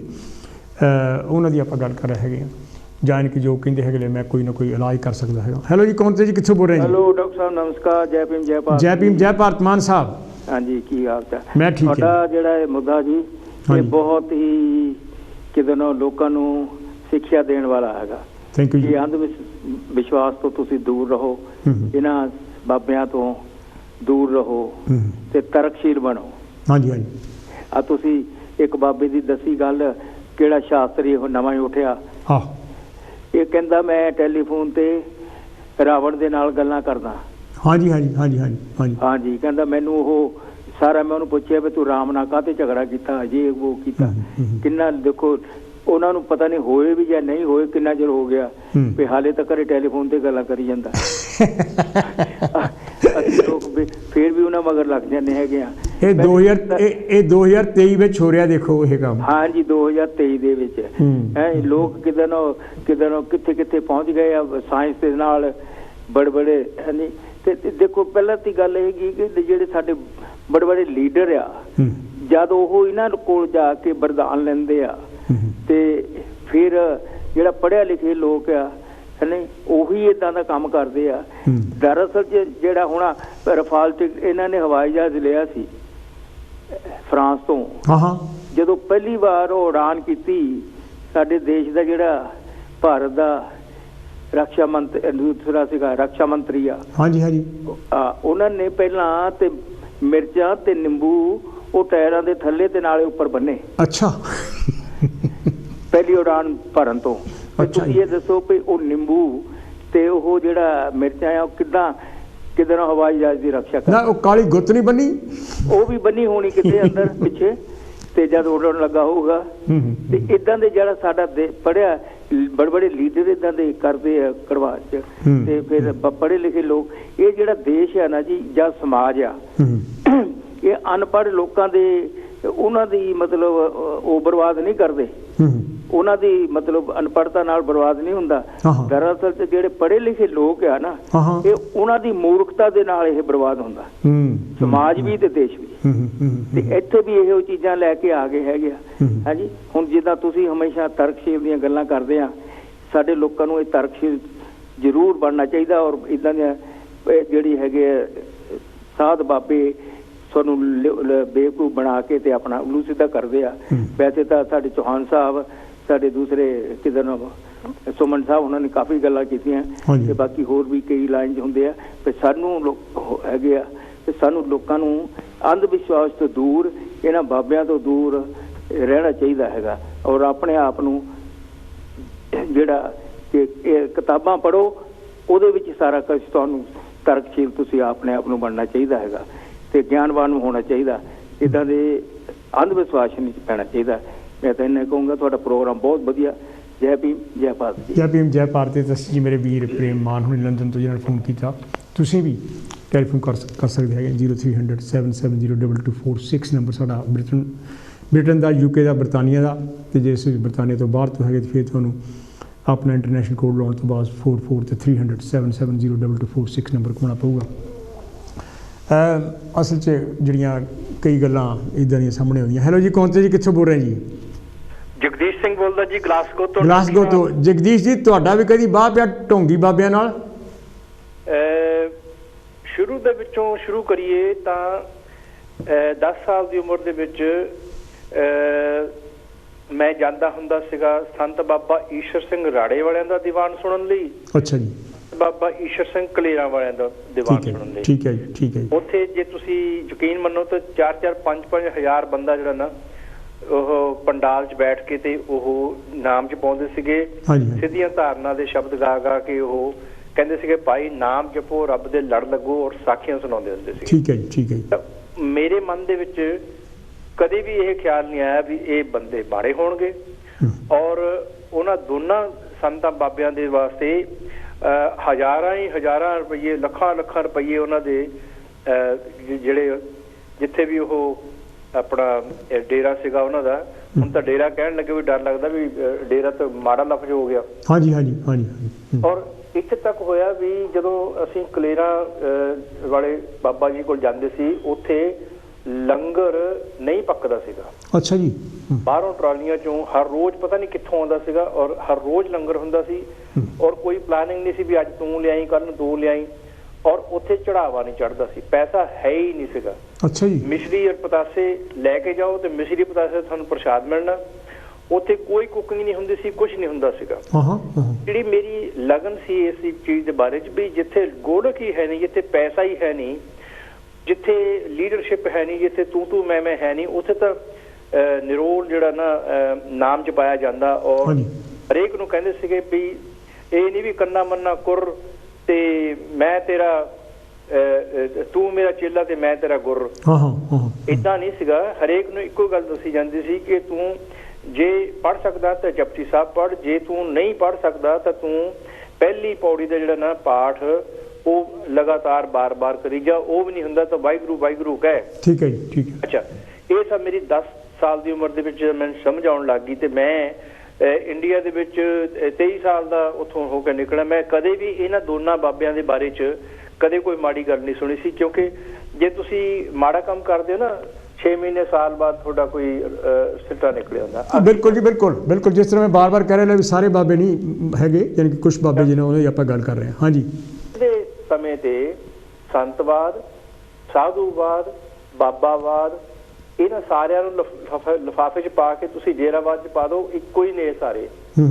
ਡੇਰਾਵਾਦ ਦਾ ਜਿਹੜਾ ਕਲਚਰ ਸ਼ੁਰੂ ਹੋਇਆ ਨਾ, ਇਹ ਕਈ ਬੰਦੇ ਤਾਂ ਕਹਿੰਦੇ ਜੀ ਇਹ ਗੌਰਮੈਂਟਾਂ ਨੇ ਕਰਾਇਆ ਕਿ ਜਿਹੜੇ ਨਾ ਜ਼ਿਆਦਾਤਰ ਉੱਥੇ ਸਿੱਖਾਂ ਦੀ ਫੈਮਿਲੀ ਜ਼ਿਆਦਾ ਜਾਂਦੀਆਂ ਨੇ ਤੇ ਉਹਨਾਂ ਨੂੰ ਕੁਰਾਹੇ ਪਾ ਦਿਓ, ਉਹਨਾਂ ਨੂੰ ਨਾਮ ਨਾ ਜਪਣ ਦਿਓ, ਉਹਨਾਂ ਨੂੰ ਰੱਬ ਵਾਲੇ ਨਾ ਜਾਣ ਦਿਓ, ਉਹਨਾਂ ਨੂੰ ਗੁਰਦੁਆਰੇ ਤੋਂ ਹਟਾ ਲਓ ਜਾ ਕੇ, ਜਿੱਦਾਂ ਮਰਜ਼ੀ ਕੋ ਕਹਿ ਲਵੇ। ਲੇਕਿਨ ਉਸ ਤੋਂ ਬਾਅਦ ਇੱਕ ਮੇਰੀ ਪਛਾਣ ਹੋਈ। ਮੈਂ ਮੇਰੇ ਖਿਆਲ 10ਵੀਂ 'ਚ ਪੜ੍ਹਦਾ ਸੀਗਾ। ਅੰਗਰੇਜ਼ੀ ਜੀ ਕਹਾਣੀ ਲੱਗੀ ਜੀ, ਐਨ ਐਸਟਰੋਲੋਜਰਸ ਡੇ। ਅੱਛਾ ਜੀ। ਹੱਥ ਲਿਖਣ ਵਾਲੇ ਦਾ ਇੱਕ ਦਿਨ। ਉਹ ਇੱਕ ਬੰਦਾ ਮੇਲੇ ਦੇ ਬਾਹਰ ਬੈਠਾ ਜ਼ਮੀਨ ਤੇ ਸਾਰਾ ਦਿਨ ਲੰਘ ਗਿਆ, ਉਹਨੂੰ ਕੋਈ ਆਮਦਨੀ ਨਹੀਂ ਹੋਈ। ਇਹ ਅੰਗਰੇਜ਼ੀ ਸਾਨੂੰ ਔਖੀ ਬੜੀ ਲੱਗਦੀ ਸੀਗੀ। ਐਸਟਰੋਲੋਜੀ ਦਾ ਸਪੈਲਿੰਗ ਹੀ ਬੜੇ ਮੁਸ਼ਕਲ ਸੀਗਾ। ਆਇਆ ਉਹ ਕਹਿੰਦਾ ਹੱਥ ਦਿਖਾ ਲਾ, ਕਹਿੰਦਾ ਵੀ ਮੈਂ ਤੇਰਾ ਸਾਰਾ ਕੁਝ ਸੱਚ ਦੱਸ ਦੂੰਗਾ। ਉਹ ਕਹਿੰਦਾ ਵੀ ਤੂੰ ਮੇਰਾ ਪਿਛੋਕੜ ਦੱਸੇਗਾ ਕਿ ਅੱਗੇ? ਮੈਂ ਕਹਿੰਦਾ ਤੂੰ ਦੋ ਹੀ ਦੱਸ ਦੂੰਗਾ। ਅੱਛਾ, ਜੇ ਗਲਤ ਨਿਕਲਿਆ ਫੇਰ? ਉਹ ਹਾਲੇ ਬੋਲਿਆ ਨਹੀਂ। ਕਹਿੰਦਾ ਜੇ ਸੱਚ ਨਿਕਲਿਆ ਤਾਂ 10 ਰੁਪਈਏ ਦਊਂਗਾ, ਤੇ ਝੂਠ ਨਿਕਲਿਆ ਨਾ ਤੇਰੀ ਗੱਲ ਵੀ ਮੈਂ ਤੈਨੂੰ ਇੱਥੇ ਕੁੱਟ-ਕੁੱਟ ਕੇ ਮਾਰ ਦੇਣਾ, ਤੇ ਮੈਂ ਦੁਖੀ ਬਹੁਤ ਹਾਂ ਦੁਨੀਆ 'ਚ। ਉਹ ਕਹਿੰਦਾ ਵੀ ਏਦਾਂ ਇਹ ਕਹਿ ਕੇ ਉਹਨੇ ਸਿਗਰਟ ਸੁਣ ਗੱਲ ਉਹਨੇ ਨੇ ਸਿਗਰਟ ਜਲਾਈ। ਅੱਛਾ। ਉਹ ਹਨੇਰਾ ਹੋਇਆ ਸੀਗਾ, ਸਿਗਰਟ ਜਲਾਈ ਤੇ ਉਹ ਬੱਤੀ ਬੁਝ ਨਾ ਜਾਵੇ ਇਸ ਕਰਕੇ ਉਹਦੇ ਮੂੰਹ ਤੇ ਚਾਨਣਾ ਹੋ ਗਿਆ। ਤੇ ਐਸਟ੍ਰੋਲੋਜਰ ਕਹਿੰਦਾ ਜੀ ਮੈਂ ਨਹੀਂ ਤੇਰਾ ਦੇਖਣਾ। ਉਹ ਕਹਿੰਦਾ ਹੁਣ ਤੂੰ ਮੈਨੂੰ ਬੁਲਾਇਆ ਨਾ ਤੇ ਦਿਖਾਣਾ, ਨਹੀਂ ਤੇ ਮੈਂ ਤੇਰੇ ਚਾਕੂ ਮਾਰ ਦੂੰਗਾ। ਹੁਣ ਉਹ ਡਰ ਗਿਆ ਵਿਚਾਰਾ, ਕਹਿੰਦਾ ਅੱਛਾ ਚੱਲ ਦਿਖਾ। ਹੁਣ ਸੁਣੋ ਜੀ, ਉਹ ਕਹਿੰਦਾ ਵੀ ਤੇਰਾ ਪਿੰਡ ਇੱਥੋਂ 50 ਮੀਲ ਦੂਰ ਉੱਤਰ ਵੱਲ ਨੂੰ ਆ। ਅੱਛਾ। ਕਹਿੰਦਾ ਬਿਲਕੁਲ ਠੀਕ। ਕਹਿੰਦਾ ਵੀ ਤੂੰ ਕਿਸੇ ਦੀ ਤਲਾਸ਼ 'ਚ ਇੱਥੇ ਆਇਆ ਹੋਇਆ। ਉਹਨੇ 10 ਨੋਟ ਕੱਢਿਆ, ਕਹਿੰਦਾ ਆ ਲੈ ਫੜ ਹੋਣੇ। ਫਿਰ ਉਹ ਕਹਿੰਦਾ ਵੀ ਤੂੰ ਹਾਂ ਤੈਨੂੰ ਜਾਨ ਦਾ ਖਤਰਾ ਵੀ, ਉਹਨੇ ਤੇਰੀ ਜਾਨ ਲੈਣ ਦੀ ਕੋਸ਼ਿਸ਼ ਕੀਤੀ। ਕਹਿੰਦਾ ਹਾਂ ਉਹਨੇ ਮੈਨੂੰ ਚਾਕੂ ਮਾਰ ਕੇ ਖੂਹ ਛੱਡ ਦਿੱਤਾ ਸੀਗਾ। ਕਹਿੰਦਾ ਫਿਰ ਮੈਨੂੰ ਮਿੱਥੇ ਮਿਲੂਗਾ ਕਿੱਥੇ? ਉਹ ਕਹਿਆ 10 ਨੋਟ ਹੋਰ ਦੇ। ਮੰਗਿਆ, ਕਹਿੰਦਾ ਉਹ ਹੁਣ ਤੈਨੂੰ ਕਦੇ ਵੀ ਨਹੀਂ ਮਿਲੂਗਾ। ਕਹਿੰਦਾ ਕਿਉਂ? ਹੁਣ ਤੁਸੀਂ ਦੇਖੋ ਹੱਥ ਉਹ ਇਹਦਾ ਦੇਖ ਰਿਹਾ, ਵੇਖੋ ਉਹਦਾ ਦੱਸ ਰਿਹਾ ਜਿਹੜਾ ਉਹਨੂੰ ਚਾਕੂ ਮਾਰ ਕੇ ਸਿੱਟ ਗਿਆ ਸੀਗਾ। ਕਹਿੰਦਾ ਉਹ ਤੈਨੂੰ ਕਦੇ ਨਹੀਂ ਮਿਲੂਗਾ। ਉਹ ਟਰੱਕ ਹੇਠਾਂ ਆ ਕੇ 2 ਸਾਲ ਹੋ ਗਏ ਮਰ ਗਿਆ। ਤੇ ਉਹ ਕਹਿੰਦਾ ਉਹ ਕਹਿੰਦਾ ਫਿਰ ਮੇਰੇ ਵਾਸਤੇ ਕਹਿੰਦਾ ਤੂੰ ਵਾਪਸ ਉੱਤਰ ਵੱਲ ਨੂੰ ਚਲਾ ਜਾ, ਦੱਖਣ ਵੱਲ ਕਦੇ ਟਰੈਵਲ ਨਾ ਕਰੀ। ਉਹਦੇ ਕੋਲ 20-25-30 ਰੁਪਈਏ ਬਣਾ ਕੇ ਘਰ ਗਿਆ। ਆਪਣੀ ਘਰ ਵਾਲੀ ਨੂੰ ਕਹਿੰਦਾ ਮੈਂ ਅੱਜ ਤੱਕ ਆਪਣੇ ਆਪ ਨੂੰ ਖੂਨ ਨਹੀਂ ਸਮਝਦਾ ਸੀਗਾ। ਮੈਂ ਇੱਕ ਬੰਦੇ ਨੂੰ ਏਦਾਂ ਚਾਕੂ ਮਾਰ ਕੇ ਖੂਹ ਛੱਡ ਦਿੱਤਾ। ਅੱਜ ਉਹ ਮੈਨੂੰ ਅਚਾਨਕ ਦੇਖਿਆ, ਕਹਿੰਦਾ ਜਦ ਉਹਨੇ ਮਾਚਿਸ ਬਾੜੀ ਨੇ ਮੈਨੂੰ ਪਛਾਣ ਲਿਆ। ਕਹਿੰਦਾ ਮੈਂ ਕਿਹਾ ਉਹ ਤੇਰਾ ਭਲਾ ਇਹ ਤਾਂ ਜਿਉਂਦਾ ਹੈਗਾ, ਇਹ ਮੈਨੂੰ ਮਾਰ ਦੂਗਾ। ਮੈਂ ਉਹਨੂੰ ਇਹੋ ਜਿਹੀ ਕਹਾਣੀ ਸੁਣਾਈ ਕਿ ਪਹਿਲੀ ਗੱਲ ਤਾਂ ਮੈਂ ਹੁਣ ਖੂਨੀ ਹੈ ਨਹੀਂ ਕਿਉਂਕਿ ਉਮਰਿਆ ਤਾਂ ਹੈ ਹੀ ਨਹੀਂ। ਦੂਜੀ ਗੱਲ ਮੈਨੂੰ ਹੁਣ ਕੋਈ ਡਰ ਨਹੀਂ ਫੜ ਹੋਣ ਦਾ। ਤੀਜੀ ਗੱਲ ਵੀ ਮੈਂ ਉਹਨੂੰ ਬੇਵਕੂਫ ਬਣਾ ਕੇ ਉਹਦੇ ਕੋਲ ਪੈਸੇ ਵੀ ਲੁੱਟ ਲਏ। ਉੱਥੇ ਮੈਂ ਸੋਚਿਆ ਕਿ ਵੀ ਗੱਲ ਸੁਣੋ ਵੀ ਇਹ ਜਿਹੜੇ ਹੱਥ ਦੇਖਣ ਵਾਲੇ ਆ, ਉਦੋਂ ਮੈਨੂੰ ਇਹ ਨਹੀਂ ਪਤਾ ਸੀਗਾ ਵੀ ਡੇਰਾਬਾਦ ਦੇ ਵਿੱਚ ਤੀਵੀਆਂ ਨਾਲ ਬੁਰੇ ਕੰਮ ਕਰਦੇ ਆ ਫਲਾਣੇ। ਉਦੋਂ ਮੈਨੂੰ ਇਹ ਸੀਗਾ ਵੀ ਠੱਗ ਹੁੰਦੇ ਆ, ਕਿਉਂਕਿ ਮੈਂ ਉਹਨੂੰ ਸੰਤ ਨਹੀਂ ਠਗੰਤ ਕਹਿੰਦਾ ਸੀ, ਇਹ ਠੱਗਦੇ ਆ। ਹੁਣ ਕੀ ਹੋਇਆ, ਅਰਾਊਂਡ ਦੀ ਵਰਲਡ ਦੇ ਵਿੱਚ ਰਾਜ ਕਪੂਰ ਦੀ ਫਿਲਮ ਸੀਗੀ ਤੇ ਉਹਦੇ ਵਿੱਚ ਇੰਡੀਅਨ ਕਮੇਡੀਅਨ ਜਿਹੜਾ ਸੀਗਾ ਓਮ ਪ੍ਰਕਾਸ਼ ਮਹਿਮੂਦ, ਇਹ ਗੋਰਿਆਂ ਨੂੰ ਬੇਵਕੂਫ ਬਣਾਉਂਦੇ ਆ। ਉਹ ਕਹਿੰਦੇ ਆ ਵੀ ਇਹ ਕ੍ਰਿਕਟ ਦੀ ਬਾਲ ਜਿਹੜੀ ਨਾ ਇਹ ਅਕਬਰ ਦੀ ਸੀਗੀ, ਉਹ ਅਕਬਰ ਕ੍ਰਿਕਟ ਖੇਡਦਾ ਹੁੰਦਾ ਸੀਗਾ। ਅਕਬਰ ਦੇ ਜ਼ਮਾਨੇ 'ਚ ਕਿੱਥੇ ਉਹ $500 ਦੀ ਉਹਨਾਂ ਨੂੰ ਅੰਗਰੇਜ਼ਾਂ ਨੂੰ ਟਕਾਤੀ। ਤੇ ਉਹ ਦੇਖਦੇ ਦੇਖਦੇ ਜੀ ਉਹ ਕਹਿੰਦੇ ਲੋਕਾਂ ਨੂੰ ਬੇਵਕੂਫ ਬਣਾ ਕੇ ਅਸੀਂ ਪੈਸੇ ਠੱਗਦੇ ਆ। ਯਾਨੀ ਕਿ ਉੱਥੋਂ ਇਹ ਆਇਆ ਵੀ ਇੰਡੀਅਨ ਬੰਦੇ ਬਾਹਰ ਆ ਕੇ ਵੀ ਜਿਹੜੇ ਨਾ ਉਹ ਮਾੜੇ ਕੰਮ ਕਰਨੋਂ ਨਹੀਂ ਹਟਦੇ, ਉੱਥੇ ਜਾ ਕੇ ਅੰਗਰੇਜ਼ਾਂ ਨੂੰ ਚੂਨਾ ਲਾਉਂਦੇ ਆ। ਉਹ ਇੱਕ ਬੰਦਾ ਸੀਗਾ, ਉਹਨੇ ਤੰਬੂ ਲਾ ਲਿਆ, ਤੰਬੂ ਲਾ ਕੇ ਤੇ ਜਿਹੜੇ ਸੋਹਣੇ ਸੋਹਣੀਆਂ ਕੁੜੀਆਂ ਦੀ ਲਾਈਨਾਂ ਲੱਗ ਗਈਆਂ ਤੇ ਕਹਿੰਦਾ ਮੈਂ ਤੁਹਾਡਾ ਫਿਊਚਰ ਦੱਸੂਗਾ। ਉਹ ਜਿਹੜੀ ਉਹਦੀ ਵਾਈਫ ਸੀਗੀ ਜਾਂ ਗਰਲਫ੍ਰੈਂਡ ਸੀਗੀ, ਉਹਨੂੰ ਲਾ ਲਿਆ ਚੇਲੀ ਮੇਰੇ ਪੈਰ ਘੁੱਟ। ਉਹ ਪੈਰ ਘੁੱਟਦੀ ਹੈ ਤੇ ਗੋਰੀ ਦਾ ਹੱਥ ਸਹਿਲਾ ਕੇ ਨਾ ਉਹ ਬੜੇ ਪਿਆਰ ਦੇ ਨਾਲ ਦੱਸੇ ਉਹਨੂੰ ਕੁਛ ਕਦੇ ਕੁਛ। ਉਹ ਉਹਨੂੰ ਕਹਿੰਦੀ ਹੈ ਹੱਥ ਦਿਖੰਤੀ ਕਿ ਇਸ਼ਕ ਫਰਮੰਤੀ। ਉਹ ਕਹਿੰਦਾ ਤੂੰ ਚੁੱਪ ਕਰਕੇ ਕੰਮ ਕਰਾਂਤੀ। ਯਾਨੀ ਕਿ ਕਹਿਣ ਦਾ ਮਤਲਬ ਹੈ ਵੀ ਅੰਗਰੇਜ਼ੀ ਨੂੰ ਤਾਂ ਪਤਾ ਨਹੀਂ ਲੱਗਦਾ ਵੀ ਏਦਾਂ ਦੇ ਜਿਹੜੇ ਸੀਗੇ ਨਾ ਜਿਹੜੇ ਡਾਇਲਾਗ ਰੱਖੇ ਹੋਏ, ਉਹ ਹੈ ਵੀ ਹੁਣ ਬਾਬੇ ਨੇ ਦੇਖਿਆ ਵੀ ਉਹ ਬੀਬੀ ਤੁਰੀ ਆਉਂਦੀ ਆ ਤੇ ਹੁਣ ਨਹੀਂ ਬਾਬੇ ਦੇ ਚੇਲੇ ਨੇ ਜਿਹੜਾ ਢੋਲਕੀ ਕੁੱਟਦਾ, ਉਹ ਕਹਿੰਦਾ ਆ ਗਈ ਰੁੱਤ ਨਾਮ ਜਪਣੇ ਦੀ। ਹੁਣ ਅੱਗੇ ਵੀ ਇੱਥੇ ਇੱਕ ਬੀਬੀ ਤੁਰੀ ਆਉਂਦੀ ਆ। ਹੁਣ ਕੀ ਹੋਇਆ, ਥੋੜਾ ਚਿਰ ਬਾਅਦ ਉਹ ਜਦ ਪਹੁੰਚੀ ਨਹੀਂ, ਉਹ ਬਹਿ ਗਈ। ਕਹਿੰਦਾ ਬਹਿ ਗਈ ਬੇੜੀ ਪਾਪੀਆਂ ਦੀ ਬਹਿ ਗਈ। ਯਾਨੀ ਕਿ ਏਦਾਂ ਦੇ ਡਾਇਲੌਗ ਰੱਖੇ ਸੀਗੇ ਜਿਹੜਾ ਨਾ ਸੰਤ ਨੂੰ ਅੱਖਾਂ ਮੀਚੇ ਤੇ ਦੱਸੇ ਜਾਂਦੇ ਸੀਗੇ ਵੀ ਹੁਣ ਕੀ ਹੋ ਰਿਹਾ। ਇਹਦਾ ਇਲਾਜ ਕੀ ਹੈ ਜਗਦੀਸ਼ ਜੀ? ਇਲਾਜ ਮੈਂ ਤਾਂ ਉੱਥੇ ਆਉਣਾ, ਮੈਂ ਹੁਣ ਨੀਅਰਲੀ ਖਤਮ ਹੋ ਗਿਆ ਹੋਏਗਾ। ਤੇ ਇਹ ਹੈ ਕਿ ਲੋਕ ਜਿਹੜੇ ਨੇ ਨਾ ਜਦ ਠੱਗ ਹੋ ਜਾਂਦੇ ਆ, ਉਹ ਸ਼ਰਮਿੰਦਗੀ ਮਹਿਸੂਸ ਕਰਦੇ ਵੀ ਲੋਕ ਕਹਿਣਗੇ ਤੈਨੂੰ ਬੇਵਕੂਫ ਬਣਾ ਗਿਆ। ਬਜਾਏ ਉਹਨਾਂ ਨੂੰ ਠੱਗਣ ਦੇ ਨਾ ਬਜਾਏ ਠੱਗ ਹੋਣ ਦੇ ਤੁਸੀਂ ਲੋਕਾਂ ਨੂੰ ਜਾਗਰਤ ਕਰੋ ਵੀ ਮੇਰੇ ਨਾਲ ਤਾਂ ਇਹ ਹੋ ਗਈ, ਤੁਸੀਂ ਬਚੋ। ਔਰ ਜਿਹੜਾ ਇਹ ਕਹਿੰਦਾ ਨਾ ਤੇਰੀ ਫੋਟੋ ਦੇਖ ਕੇ ਤੇਰਾ ਇਲਾਜ ਕਰ ਦੂੰਗਾ, ਮੈਂ ਤਾਂ ਉਹਨੂੰ ਮਿਲਣਾ ਚਾਹੁੰਦਾ। ਆਹ ਲੈ ਫੜ ਮੇਰੀ ਫੋਟੋ, ਤੂੰ ਮੇਰਾ ਇਲਾਜ ਕਰ। ਮੈਂ ਵੀ ਤੈਨੂੰ ਨੋਟਾਂ ਦੀ ਫੋਟੋ ਭੇਜ ਕੇ ਤੇ ਤੇਰੀ ਫੀਸ ਪੇ ਕਰ ਦੂੰਗਾ। ਜੇ ਤੂੰ ਫੋਟੋ ਤੇ ਦਿੰਦਾ ਤੇ ਮੈਂ ਇਸ ਕਰਕੇ ਸਭ ਨੂੰ ਦੱਸਣਾ ਚਾਹੀਦਾ ਵੀ ਇਹ ਲੋਕ ਠੱਗ ਹੁੰਦੇ ਆ। ਇੱਕ ਹੈਰਾਨਗੀ ਦੀ ਗੱਲ ਹੈ, ਇਹਨਾਂ ਦੇ ਚੇਲੀਆਂ ਜ਼ਿਆਦਾ ਹੁੰਦੀਆਂ ਨੇ। ਉਹਨਾਂ ਨੇ ਕੁਕਰਮ ਪਹਿਲਾਂ ਕਰਨਾ ਹੁੰਦਾ, ਪੈਸੇ ਬਾਅਦ ਚ ਲੁੱਟਣੇ ਹੁੰਦੇ। ਇਸ ਕਰਕੇ ਰੱਬ ਮੈਨੂੰ ਮਾਫ ਕਰੇ, ਤੁਹਾਡਾ ਟੌਪਿਕ ਬਹੁਤ ਸ਼ਾਨਦਾਰ ਹੈ। ਜਦ ਤੁਸੀਂ ਏਦਾਂ ਦੀ ਕੋਈ ਗੱਲ ਛੇੜਦੇ ਹੋ ਨਾ ਤੇ ਮੇਰੇ ਅੰਦਰੋਂ ਅੱਗ ਨਿਕਲਦੀ ਹੈ ਵੀ ਜਿਵੇਂ ਰਾਮ ਰਹੀਮ ਹੋਇਆ ਤੇ ਹੁਣ ਤਾਂ ਇੰਨੇ ਬਾਬੇ, ਇੰਨਾ ਡੇਰਾਬਾਦ ਹੋ ਗਿਆ ਨਾ, ਲੱਗਦਾ ਕਿ ਕਿਸੇ ਦਿਨ ਗੁਰਦੁਆਰੇ ਨੂੰ ਜਿੰਦੇ ਹੀ ਲੱਗ ਜਾਣਗੇ ਮੰਦਿਰਾਂ ਨੂੰ? ਇਹ ਤਾਂ ਸਾਰੇ ਇੱਧਰ ਲੋਕੀ ਜਾਈ ਜਾਂਦੇ ਆ, ਹਾਂਜੀ ਹਾਂਜੀ, ਲਿਖੇ ਵੀ ਜਾਈ ਜਾਂਦੇ ਆ ਜੀ। Thank you very much. Thank you ਜੀ, ਥੈਂਕ ਯੂ ਮੇਰੇ ਵੀਰ। ਇਹ ਤਾਂ ਸੀ ਜੀ ਮੇਰੇ ਵੀਰ ਜਗਦੀਸ਼ ਸਿੰਘ ਹੋਣੀ, ਜਿਨ੍ਹਾਂ ਨੇ ਗਲਾਸਗੋ ਤੋਂ ਸਕਾਟਲੈਂਡ ਤੋਂ ਫੋਨ ਸੀ ਕੀਤਾ। ਤੁਸੀਂ ਵੀ ਆਪਣੇ ਵਿਚਾਰ ਸਾਡੇ ਨਾਲ ਸਾਂਝੇ ਕਰ ਸਕਦੇ ਆ। ਕਈ ਤਰ੍ਹਾਂ ਦੀਆਂ ਖਬਰਾਂ ਸੁਣਨ ਚਾਹੁੰਦੀਆਂ, ਕਈ ਗੱਲਾਂ ਦਾ ਆਪਾਂ ਨੂੰ ਪਤਾ ਹੈਗਾ ਜਿੱਥੇ ਯਾਨੀ ਕਿ ਉਹਨਾਂ ਨੇ ਕਈ ਖਰਾਬੀਆਂ ਕੀਤੀਆਂ ਹੁੰਦੀਆਂ। ਹੈਲੋ ਜੀ, ਕੌਣ ਤੇ ਜੀ, ਕਿੱਥੋਂ ਬੋਲ ਰਿਹਾ ਜੀ? ਡਾਕਟਰ ਸਾਹਿਬ ਜੀ, ਪੁਰਸ਼ੋਤਮ ਬੋਲਦਾ ਮੈਂ। ਪੁਰਸ਼ੋਤਮ ਭਾਜੀ, ਹਾਂਜੀ, ਕੀ ਕਹਿਣਾ ਚਾਹੋਗੇ ਤੁਸੀਂ? ਤੁਹਾਡਾ ਵੀ ਕੋਈ ਤਜਰਬਾ ਹੈ? ਹਾਂਜੀ ਡਾਕਟਰ ਸਾਹਿਬ ਜੀ, ਪਹਿਲਾਂ ਤਾਂ ਮੈਂ ਹਾਜ਼ਰੀ ਲਵਾਉਣਾ ਤੁਹਾਡੇ ਪ੍ਰੋਗਰਾਮ ਦੇ ਵਿੱਚ। Thank you. ਤੇ ਮੈਂ ਦੇਖਦਾ ਕਿ ਇਹ ਸਿਰਫ ਸਾਡੇ ਲੋਕਾਂ ਦੇ ਵਿੱਚ ਨਹੀਂ ਹੈਗਾ, ਪਰ ਮੈਂ ਇੱਕ ਐਗਜ਼ਾਮਪਲ ਦੇਣਾ ਚਾਹੁੰਦਾ ਕਿ ਟੰਜ਼ਾਨੀਆ ਦੇ ਵਿੱਚ ਇੱਕ ਪਾਸਟਰ ਹੋਇਆ। ਅੱਛਾ ਜੀ। ਉਹਨੇ ਇਦਾਂ ਦਾ ਐਲਾਨ ਕਰ ਦਿੱਤਾ ਕਿ ਬਈ ਮੈਂ ਨਾ ਇੱਕ ਜਿੱਦਾਂ ਪਾਣੀ ਪਿਲਾਉਣਾ ਆ ਤੇ ਜਿਹੜੀਆਂ ਅੰਡਰਲਾਈਂਗ ਕੰਡੀਸ਼ਨਸ ਹੈਗੀਆਂ, ਡਾਇਬੀਟੀਜ਼, ਹਾਈਪਰਟੈਂਸ਼ਨ ਵਗੈਰਾ, ਉਹ ਖਤਮ ਹੋ ਜਾਣੀਆਂ। ਅੱਛਾ। ਤੇ ਇੰਨੇ ਲੋਕਾਂ ਦੀ, ਸਾਡੇ ਲੋਕਾਂ ਦੀਆਂ ਜ਼ਿਆਦੀਆਂ ਲਾਈਨਾਂ ਲੱਗ ਗਈਆਂ, ਔਰ ਕਈ ਤਾਂ 500 ਮਾਈਲ ਚੱਲ ਕੇ ਉਹਦੇ ਕੋਲ ਜਾਂਦੇ ਸੀ। ਅੱਛਾ। ਔਰ ਉਹਦਾ ਅਰੇਂਜਮੈਂਟ ਇਦਾਂ ਸੀ ਕਿ ਸਿਰਫ ਤੁਸੀਂ ਉਹਦੇ ਕੋਲ ਜਾਣਾ, ਗੱਡੀ 'ਚ ਬੈਠੇ ਹੀ ਉਹਨੇ ਪਿਲਾ ਦੇਣਾ ਤਾਂ ਤੁਸੀਂ ਗਾਹਾਂ ਚਲੇ ਜਾਣਾ। ਅੱਛਾ। ਕਿਉਂਕਿ ਜਿੱਦਾਂ ਆਹ ਕੋਵਿਡ ਦੇ ਵੈਕਸੀਨੇਸ਼ਨ ਲੱਗਦੇ ਸੀ ਗੱਡੀਆਂ 'ਚ, ਉਹ ਤੋਂ ਵੀ ਫਾਸਟ ਸੀ ਇਹ ਤਾਂ ਕੰਮ। ਜਿੱਦਾਂ ਆਪਾਂ ਮੈਕਡੋਨਲਡਸ ਤੇ ਜਾਂਦੇ ਆ, ਜਿਹੜਾ ਹੈਗਾ ਗੋ ਥਰੂ। ਹਾਂਜੀ ਹਾਂਜੀ, ਗੋ ਥਰੂ ਸੀ। ਹਾਂਜੀ ਹਾਂਜੀ ਹਾਂਜੀ ਹਾਂਜੀ। ਔਰ ਉਹਨੇ ਇਹ ਵੀ ਦੱਸ ਦਿੱਤਾ ਕਿ ਜਿਹੜੀਆਂ ਤੁਹਾਡੀਆਂ ਦਵਾਈਆਂ ਉਹ ਤੁਸੀਂ ਛੱਡ ਦੇਣੀਆਂ ਆ। ਅੱਛਾ। ਔਰ ਇਹ ਪਤਾ ਨਹੀਂ ਜਿਨ੍ਹਾਂ ਦੀ ਸਮਝ ਵੀ ਸੀ ਉਹ ਵੀ ਤੁਰ ਪਏ ਉੱਥੇ। ਔਰ ਜਦੋਂ ਵਾਪਸ ਆਏ ਦਵਾਈਆਂ ਛੱਡ ਗਈਆਂ, ਬਹੁਤ ਸਾਰੀਆਂ ਮੌਤਾਂ ਹੋ ਗਈਆਂ। ਹਾਂਜੀ ਹਾਂਜੀ। ਹਨਾ, ਉਦੋਂ ਉਹਨਾਂ ਨੇ ਰੀਅਲਾਈਜ਼ ਕੀਤਾ ਕਿ ਬਈ ਇਹ ਤਾਂ ਸਭ ਢਗਵਾਂਜੀ ਸੀ, ਇਹ ਤਾਂ ਪਾਸਟਰ ਜਿਹੜਾ ਹੈਗਾ ਸੀ ਉਹ ਤਾਂ ਆਪਣੇ ਪੈਸੇ ਹੀ ਬਣਾਉਂਦਾ ਸੀ। ਔਰ ਮੈਂ ਦੇਖਿਆ ਕਿ ਇਹ ਜਿਹੜੀ ਚੀਜ਼ ਹੈਗੀ ਹੈ, ਜਦੋਂ ਏਦਾਂ ਦਾ ਸਿਚੁਏਸ਼ਨ ਹੁੰਦੀ ਆ, ਕੋਈ ਐਡਵਰਟਾਈਜ਼ ਨਹੀਂ ਕਰਨੀ ਪੈਂਦੀ, ਇਹ ਮਾਊਥ ਆਫ ਵਰਡ ਹੀ ਇੰਨਾ ਅੱਗ ਵਾਂਗਰ ਸਪਰੈਡ ਕਰਦਾ ਹੈ। ਹਾਂਜੀ ਹਾਂਜੀ। ਔਰ ਉਹ ਸੁਣ ਕੇ ਜਿਹੜੇ ਤੁਹਾਡੇ ਰਿਸ਼ਤੇਦਾਰ ਆ, ਤੁਹਾਡੇ ਦੋਸਤ ਆ, ਉਹ ਨਾਲ ਲੱਗ ਜਾਂਦੇ ਆ, ਔਰ ਇਹ ਵੀ ਨਹੀਂ ਰੀਅਲਾਈਜ਼ ਕਰਦੇ ਕਿ ਕਿੰਨਾ ਪੈਸਾ ਲੱਗਣਾ ਉੱਥੇ ਜਾਣ ਤਾਈਂ। ਹਾਂਜੀ ਹਾਂਜੀ। ਦੇਖਿਆ ਕਿ ਇਹ ਸਾਡੀ ਸੋਚ ਹੈ ਨਾ, ਇਹਨੂੰ ਵਿਗਿਆਨਿਕ ਚਾਹੀਦੀ ਆ। ਇਹਨਾਂ ਨੂੰ ਇਹ ਚਾਹੀਦਾ ਕਿ ਵੀ ਆ ਜਿਹੜੇ ਡਾਕਟਰ ਬਣੇ ਹੋਏ ਆ, ਇਹਨਾਂ ਨੇ ਸਾਇੰਸ, ਇਹਨਾਂ ਦੀ ਖੋਜ ਆ, ਔਰ ਇਹਨਾਂ ਨੇ ਦਵਾਈਆਂ ਕੱਢੀਆਂ ਆਈਆਂ। ਇੱਕ ਜਿਹੜਾ ਆਦਮੀ ਉੱਠ ਕੇ ਹੀ ਆਪਣਾ ਕੁਛ ਕਹਿ ਦਿੰਦਾ ਆ, ਉਹਦੇ ਨਾਲ ਫਿਰ ਥੋੜੇ ਜਿਹੇ ਲੋਕ ਲੱਗ ਜਾਂਦੇ ਆ, ਫਿਰ ਉਹਦੀ ਜਿਹੜੀ ਆ ਵਰਡ ਆਫ ਮਾਊਥ ਸਪਰੈਡ ਇੰਨਾ ਹੋ ਜਾਂਦਾ ਆ ਕਿ ਲੋਕਾਂ ਨੂੰ ਇਹ ਵੀ ਭੁੱਲ ਜਾਂਦਾ ਕਿ ਵੀ ਸਾਡਾ ਨੁਕਸਾਨ ਕਿੰਨਾ ਕੁ ਹੋ ਜਾਣਾ ਹੈ। ਹਾਂਜੀ ਹਾਂਜੀ। ਮੈਂ ਤਾਂ ਇੰਨਾ ਹੀ ਕਵਾਂਗਾ ਡਾਕਟਰ ਸਾਹਿਬ ਜੀ, ਹੋਰ ਕਿਸੇ ਨੂੰ ਵੀ ਆਪਾਂ ਚਾਂਸ ਦਿੰਦੇ ਹਾਂ। ਬਹੁਤ ਸੋਹਣਾ ਪ੍ਰੋਗਰਾਮ ਹੈ, ਕਰੀ ਚਲੋ ਤੁਸੀਂ। ਥੈਂਕ ਯੂ ਜੀ, ਬਹੁਤ ਬਹੁਤ ਮਿਹਰਬਾਨੀ। ਇਹ ਤਾਂ ਸੀ ਜੀ ਮੇਰੇ ਵੀਰ ਜਿਨ੍ਹਾਂ ਨੇ ਪੁਰਸ਼ੋਤਮ ਭੰਮਰ ਹੋਣੀ, ਜਿਨ੍ਹਾਂ ਨੇ ਫੋਨ ਬਰਮਿੰਘਮ ਤੋਂ ਕੀਤਾ। ਤੁਸੀਂ ਇਹਦੇ ਬਾਰੇ, ਤੁਹਾਡਾ ਕੋਈ ਤਜਰਬਾ, ਤੁਸੀਂ ਇਹਦੇ ਬਾਰੇ ਕੀ ਕਹਿਣਾ ਚਾਹੁੰਦੇ ਆ? ਸਾਡੀ ਟੈਲੀਫੋਨ ਲਾਈਨ ਜਿਹੜੀਆਂ ਖੁੱਲ੍ਹੀਆਂ ਹੈਗੀਆਂ, 0300 770 2246 ਨੰਬਰ ਹੈਗਾ। ਤੇ ਹੈਲੋ ਜੀ, ਕੌਣ ਤੇ ਜੀ, ਕਿੱਥੋਂ ਬੋਲ ਰਹੇ ਜੀ? ਹੈਲੋ ਡਾਕਟਰ ਸਾਹਿਬ, ਮੈਂ ਫਿਰ ਇੱਕ ਡਾਕੂਮੈਂਟ ਬਾਤ ਹਾਂ। ਹਾਂਜੀ ਹਾਂਜੀ, ਸੁਮਨ ਸਾਹਿਬ। ਡਾਕਟਰ ਸਾਹਿਬ, ਤੁਸੀਂ ਸਵਾਲ ਕੀਤਾ ਵੀ ਇਹਦਾ ਹੱਲ ਕੀ ਆ। ਹਾਂਜੀ ਹਾਂਜੀ। ਮੈਂ ਸੋਚਦਾ ਵੀ ਜਦ ਜਿਨ੍ਹਾਂ ਲੋਕਾਂ ਨੇ ਸਾਨੂੰ ਰਸਤਾ ਦਿਖਾਉਣਾ, ਜਦ ਉਹੀ ਗੁੰਮਰਾਹ ਨੇ, ਤੇ ਸਾਨੂੰ ਰਸਤਾ ਕੌਣ ਦਿਖਾਵੇ?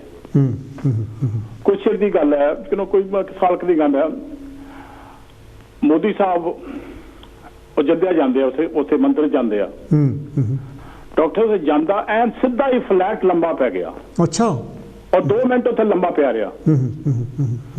ਔਰ ਫਿਰ ਵੀ ਤੁਸੀਂ ਦੇਖੋਗੇ ਵੀ ਜਿੱਥੇ ਉਹ ਜਾਂਦਾ ਉਹੀ ਰਿਚੁਅਲ ਮਤਲਬ ਉਹ ਕਰ ਰਿਹਾ ਹੈਗਾ। ਜਦ ਡਾਕਟਰ ਸਾਹਿਬ ਇੱਕ ਮੁਲਕ ਦਾ ਪ੍ਰਾਈਮ ਮਿਨਿਸਟਰ ਜਿਹਨੇ ਦੁਨੀਆ ਨੂੰ ਲੀਡ ਕਰਨਾ ਸੀ, ਉਹਨੂੰ ਫੋਲੋ ਕਰਨਾ, ਹਾਂਜੀ ਹਾਂਜੀ, ਜਦ ਉਹੀ ਇਨਸਾਨ ਇਹੋ ਜਿਹਾ ਪਖੰਡ ਪਾਉਣੇ ਕਰ ਰਿਹਾ, ਤੇ ਬਾਕੀ ਜਨਤਾ ਕਿੱਦਾਂ ਨਾ ਕਰੂਗੀ? ਕਿਉਂਕਿ ਉਹ ਰੋਲ ਮਾਡਲ ਹੁੰਦੇ ਆਪਣੇ। ਬਿਲਕੁਲ ਬਿਲਕੁਲ ਬਿਲਕੁਲ।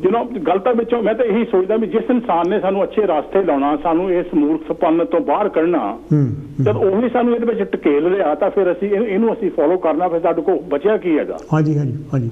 ਤੁਸੀਂ ਲੀਡਰ ਵੀ ਦੇਖ ਲਓ, ਜਿਸ ਵੇਲੇ ਕੋਈ ਮਿਨਿਸਟਰ ਬਣ ਜਾਂਦਾ, ਹੋਰ ਕੋਈ ਬਣ ਜਾਂਦਾ, ਹੋਰ ਕੋਈ ਆ ਜਾਂਦਾ, ਉਹ ਪਹਿਲਾਂ ਜਾਂਦਾ ਆਪਣੇ ਮੰਦਰ ਮਸੀਤ ਤੇ ਗੁਰਦੁਆਰੇ ਸਭ ਕੁਝ ਜਲਾਓ ਕਰਦਾ, ਉਹ ਬੜੇ ਟਿੱਕੇ ਲਾਉਂਦਾ, ਹੋਰ ਪਤਾ ਨਹੀਂ ਕਿੰਨੇ ਕੁਝ ਕਰਦਾ। ਤੇ ਡਾਕਟਰ ਸਾਹਿਬ ਉਹੀ ਸਾਨੂੰ ਅੰਧੇਰ ਵਿੱਚ ਧੱਕ ਰਹੇ ਆ, ਤੇ ਫਿਰ ਸਾਨੂੰ ਲਾਈਟ ਕਿੱਥੋਂ ਮਿਲੇ? ਆ ਦੇਖੋ ਨਾ, ਆਹ ਜਿਹੜਾ ਰਾਮ ਰਹੀਮ ਹੈਗਾ, ਉਹਨੂੰ ਗੁਰਮੀਤ ਰਾਮ ਰਹੀਮ ਡਾਕਟਰ ਸਾਹਿਬ ਤੁਸੀਂ ਦੇਖਿਆ, ਉਹਨੂੰ ਉਸ ਆਦਮੀ ਨੇ 2 ਲੜਕੀਆਂ ਨੂੰ ਰੇਪ ਕੀਤਾ, ਮਰਡਰ ਕੀਤਾ, ਹੋਰ ਪਤਾ ਨਹੀਂ ਕਿੰਨੇ ਕ੍ਰਾਈਮ ਉਹਨੇ ਕੀਤੇ ਜਿਹਨੇ ਬਾਹਰ ਨਹੀਂ ਆਏ। ਉਹਨੂੰ 20-25 ਸਾਲ ਦੀ ਸਜ਼ਾ ਹੋਈ ਆ। ਉਹ ਜਿਹੜੀ ਹਿੰਦੂ ਮਤਲਬ ਕਤਲ ਦੀ ਜਿਹੜੀ ਗਵਰਨਮੈਂਟ ਹੈ ਹਰਿਆਣੇ ਦੀ, ਉਹਨੂੰ 4 ਮਹੀਨਿਆਂ ਵਿੱਚੋਂ ਫੇਰ ਉਹ ਬਾਹਰ ਕੱਢ ਲਿਆਉਂਦੀ ਆ। ਬਿਲਕੁਲ। ਹੁਣ ਪਿਛਲੇ ਟਾਈਮ ਤੇ ਬਾਅਦ ਜਦ ਬਾਹਰ ਆਇਆ, ਉਹ ਜਦੋਂ ਹਿੰਦੂ BJP ਦੇ ਲੀਡਰ ਉਹ ਔਰਤਾਂ ਉਹਨੂੰ ਮੱਥਾ ਟੇਕ ਰਹੀਆਂ, ਉਹਨੂੰ ਪੈਰਾਂ ਨੂੰ ਹੱਥ ਲਾ ਰਹੀਆਂ। ਹਾਂਜੀ ਹਾਂਜੀ। ਹੁਣ ਫੇਰ ਉਹ ਬਾਹਰ ਆਇਆ, ਹੁਣ ਫੇਰ ਉਹ ਕੇਕ ਕੱਟਦਾ। ਜਦ ਡਾਕਟਰ ਸਾਹਿਬ ਜਦ ਤੁਹਾਨੂੰ ਦੇਖੇ, ਸਭ ਕੁਝ ਦੇਖੇ ਦੇ ਬਾਅਦ ਵੀ ਤੁਸੀਂ ਪੜ੍ਹੇ ਲਿਖੇ ਲੋਕ ਇਹਨਾਂ ਲੋਕਾਂ ਨੂੰ ਮੱਥਾ ਟੇਕਦੇ ਆ, ਇਹਨਾਂ ਨੂੰ ਪੁੱਛਦੇ ਆ, ਇਹ ਮੁਲਕ ਦਾ ਕੀ ਬਣੂਗਾ, ਕੀ ਫਿਊਚਰ ਹੈ ਇਸ ਮੁਲਕ ਦਾ? ਤੁਹਾਡੀ ਪੜ੍ਹਾਈ ਲਿਖਾਈ ਖੇਸ ਹੋਇਆ, ਤੁਹਾਡੀ ਵਧੀਆ ਤੋਂ ਵਧੀਆ ਤੁਸੀਂ ਸਾੜੀਆਂ ਲੱਗੀਆਂ, ਐਡੇ ਐਡੇ ਤੁਹਾਡੇ ਟਿੱਕੇ ਲੱਗੇ ਹੋਏ ਆ, ਪੜ੍ਹੇ ਲਿਖੇ ਤੁਸੀਂ ਲੋਕ ਲੱਗਦੇ ਆ। ਤੁਸੀਂ ਇੱਕ ਸਧਾਰਨ ਆਦਮੀ ਮੇਰੇ ਵਰਗਾ ਰੋਡ ਤੇ ਕੰਮ ਕਰਨਾ, ਉਹਨੂੰ ਕਿੱਦਾਂ ਅਕਲ ਆ ਜੂ ਜਦ ਤੁਸੀਂ ਆਪਣੇ ਆਪ ਨੂੰ ਅਲੀਟ ਸਮਝਦੇ? ਪੜ੍ਹੇ ਲਿਖੇ ਲੋਕ ਇਹੋ ਜਿਹੇ ਗਧੇ ਆਦਮੀ ਨੂੰ ਤੁਸੀਂ ਮੱਥੇ ਟੇਕਦੇ ਆ, ਤੇ ਬਾਕੀ ਲੋਕਾਂ ਦਾ ਕੀ ਬਣੇਗਾ?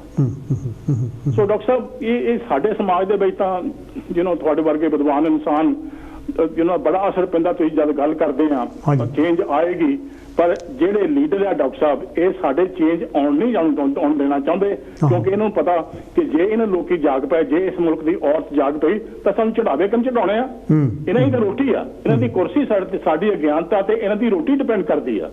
ਇਸ ਕਰਕੇ ਇਹਨਾਂ ਤੋਂ ਤਾਂ ਆਸ ਕਰਨੀ ਗੱਲ ਛੱਡ ਦਿਓ। ਵਕਤ ਨਾਲ, ਪੜ੍ਹਾਈ ਲਿਖਾਈ ਨਾਲ, ਜਾਗਰਤ ਨਹੀਂ ਆਉਣ ਨਾਲ, ਲੋਕਾਂ ਨੂੰ ਦੇਖਣ ਕੇ ਡਾਕਟਰ ਸਾਹਿਬ ਕੋਈ ਅਕਲ ਆ ਜਾਏ ਤਾਂ ਸ਼ਾਇਦ ਆ ਜਾਏ, ਪਰ ਇਹਨਾਂ ਤੇ ਆਸ ਕਰਨੀ ਬੰਦ ਕਰ ਦਿਓ।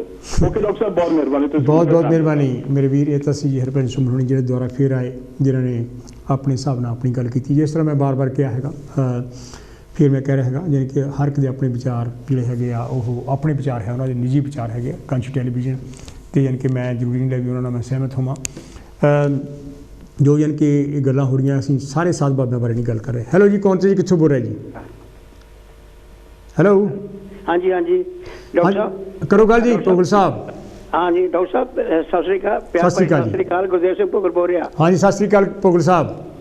ਹਾਂਜੀ ਡਾਕਟਰ ਸਾਹਿਬ, ਜਿਹੜੀ ਸੁਮਨ ਸਾਹਿਬ ਨੇ ਗੱਲ ਕੀਤੀ ਆ ਨਾ, ਮੈਂ ਅਕਸਰ ਉਹ ਘਰ ਗੱਲ ਕਰਦਾ ਰਹਿਣਾ ਵੀ ਉਸ ਮੁਲਕ, ਸਾਡੇ ਮੁਲਕ ਦੇ ਵਿੱਚ ਇਹ ਅੰਧ ਵਿਸ਼ਵਾਸ ਜਿਹਨੂੰ ਕਹਿੰਦੇ, ਉਹ ਨਹੀਂ ਜਾਣਾ ਹੈ। ਹਾਂਜੀ ਹਾਂਜੀ। ਕਿਉਂਕਿ ਤੁਹਾਡਾ ਸਵਾਲ ਵੀ ਬਹੁਤ ਪਾਏਦਾਰ ਸੀ ਵੀ ਇਹਦਾ ਹੱਲ ਕੀ ਆ। ਤੇ ਸੁਮਨ ਸਾਹਿਬ ਨੇ ਜਿਹੜਾ ਜਵਾਬ ਦਿੱਤਾ ਬਿਲਕੁਲ ਠੀਕ ਆ, ਪਰ ਜਿਨ੍ਹਾਂ ਨੇ ਹੱਲ ਕੱਢਣਾ, ਜਿਨ੍ਹਾਂ ਨੇ ਸਮਾਜ ਨੂੰ ਸੇਧ ਦੇਣੀ ਆ, ਸਮਾਜ ਨੂੰ ਸੁਧਾਰਨਾ, ਜਦੋਂ ਉਹੀ ਕੁਰਾਹੇ ਪਏ ਹੋਏ ਨੇ ਤੇ ਸੁਧਾਰ ਹੋਏਗਾ ਕਿਵੇਂ? ਬਿਲਕੁਲ ਬਿਲਕੁਲ ਬਿਲਕੁਲ ਸੁਮਨ ਸਾਹਿਬ ਠੀਕ ਕਹਿ ਗਏ ਨੇ। ਤੇ ਮੈਂ ਤੁਹਾਡਾ ਇੱਕ ਮਾੜੀ ਜਿਹੀ ਗੱਲ ਸਾਂਝੀ ਕਰਨੀ ਪਈ ਡਾਕਟਰ ਸਾਹਿਬ, ਆ ਜਿਹੜੇ ਅੰਧ ਵਿਸ਼ਵਾਸ ਦੀ ਗੱਲ ਹੈ ਨਾ, ਬਾਬਿਆਂ ਸੰਤਾਂ ਦੀ ਗੱਲ ਆ ਨਾ ਡਾਕਟਰ ਸਾਹਿਬ, ਯਕੀਨ ਕਰਿਓ, ਜੇ ਕਿਤੇ ਮੇਰੇ ਕੋਲ ਟਾਈਮ ਹੁੰਦਾ, ਇੰਨਾ ਪੈਸਾ ਹੁੰਦਾ, ਤਾਂ ਮੈਂ ਪੂਰੀ ਕਿਤਾਬ ਲਿਖ ਦਿੰਦਾ, ਮੈਂ ਅੱਖੀ ਜਿੰਨਾ ਕੁਝ ਦੇਖਿਆ। ਅੱਛਾ।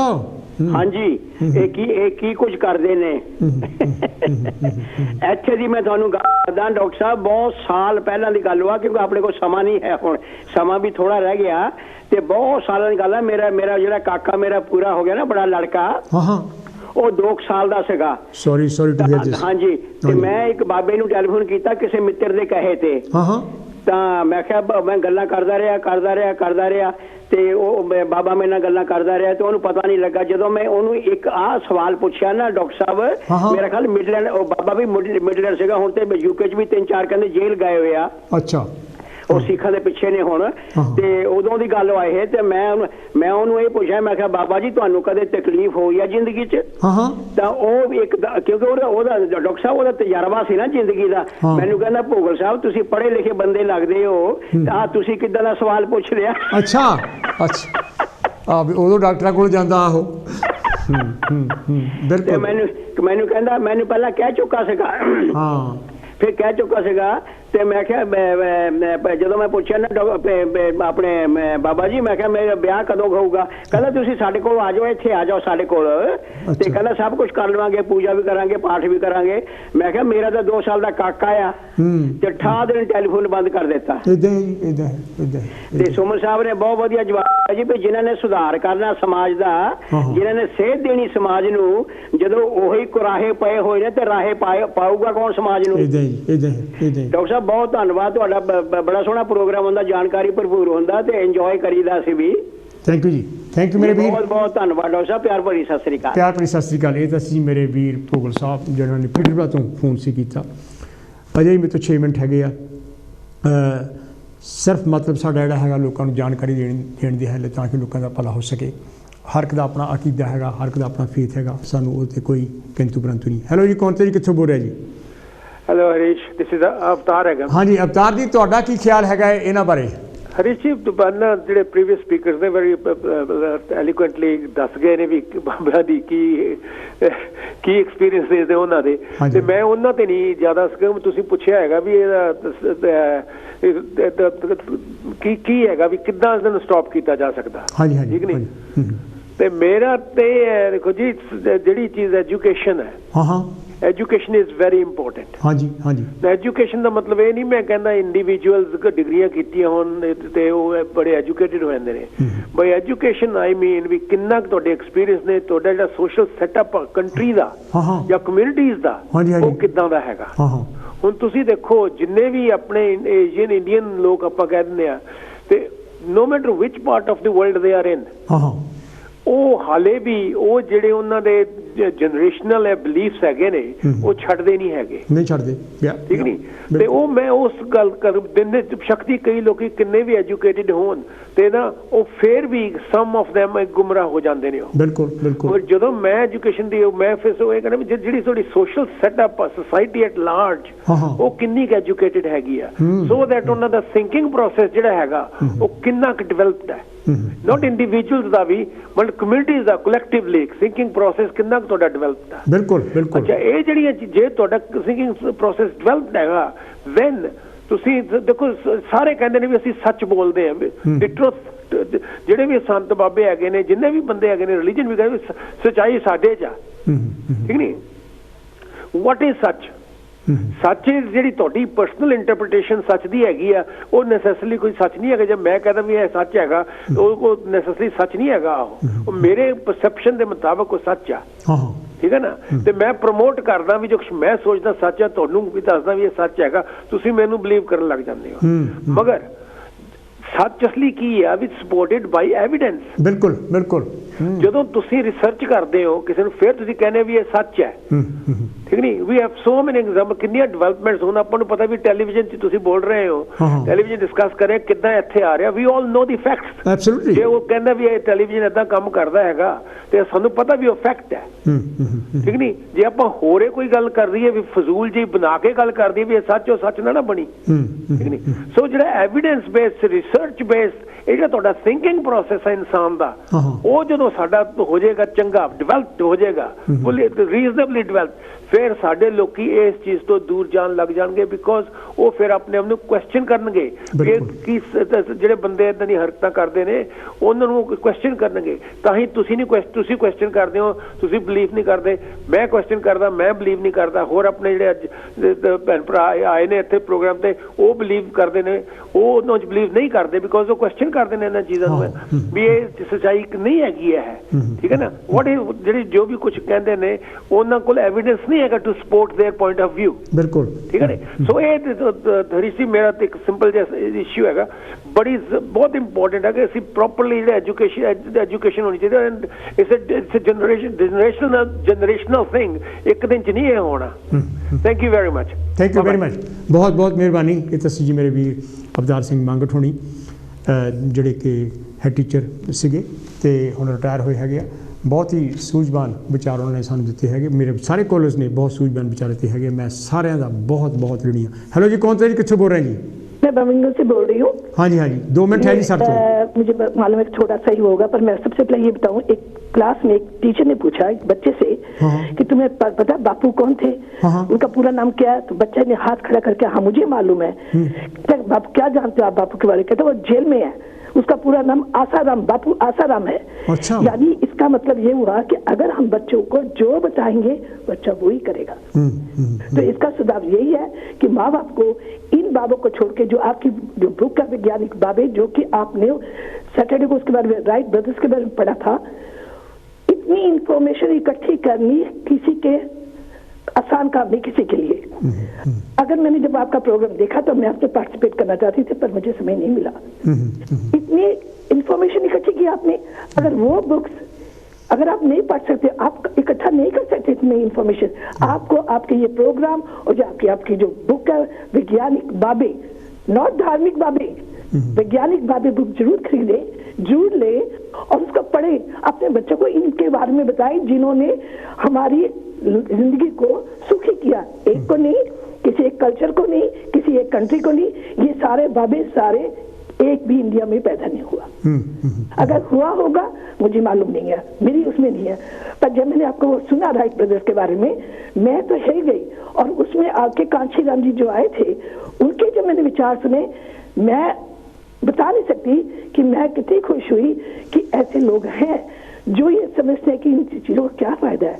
तो मैं माओ से कहूँगी थैंक यू। टाइम यानी कि हैगा, सॉरी यानी कि टाइम बिल्कुल नहीं होना हैगा, कुछ सैकंड जी रह गए हैगे खत्म होने ते। मैं एक बार फिर सारे कॉलेज का बहुत बहुत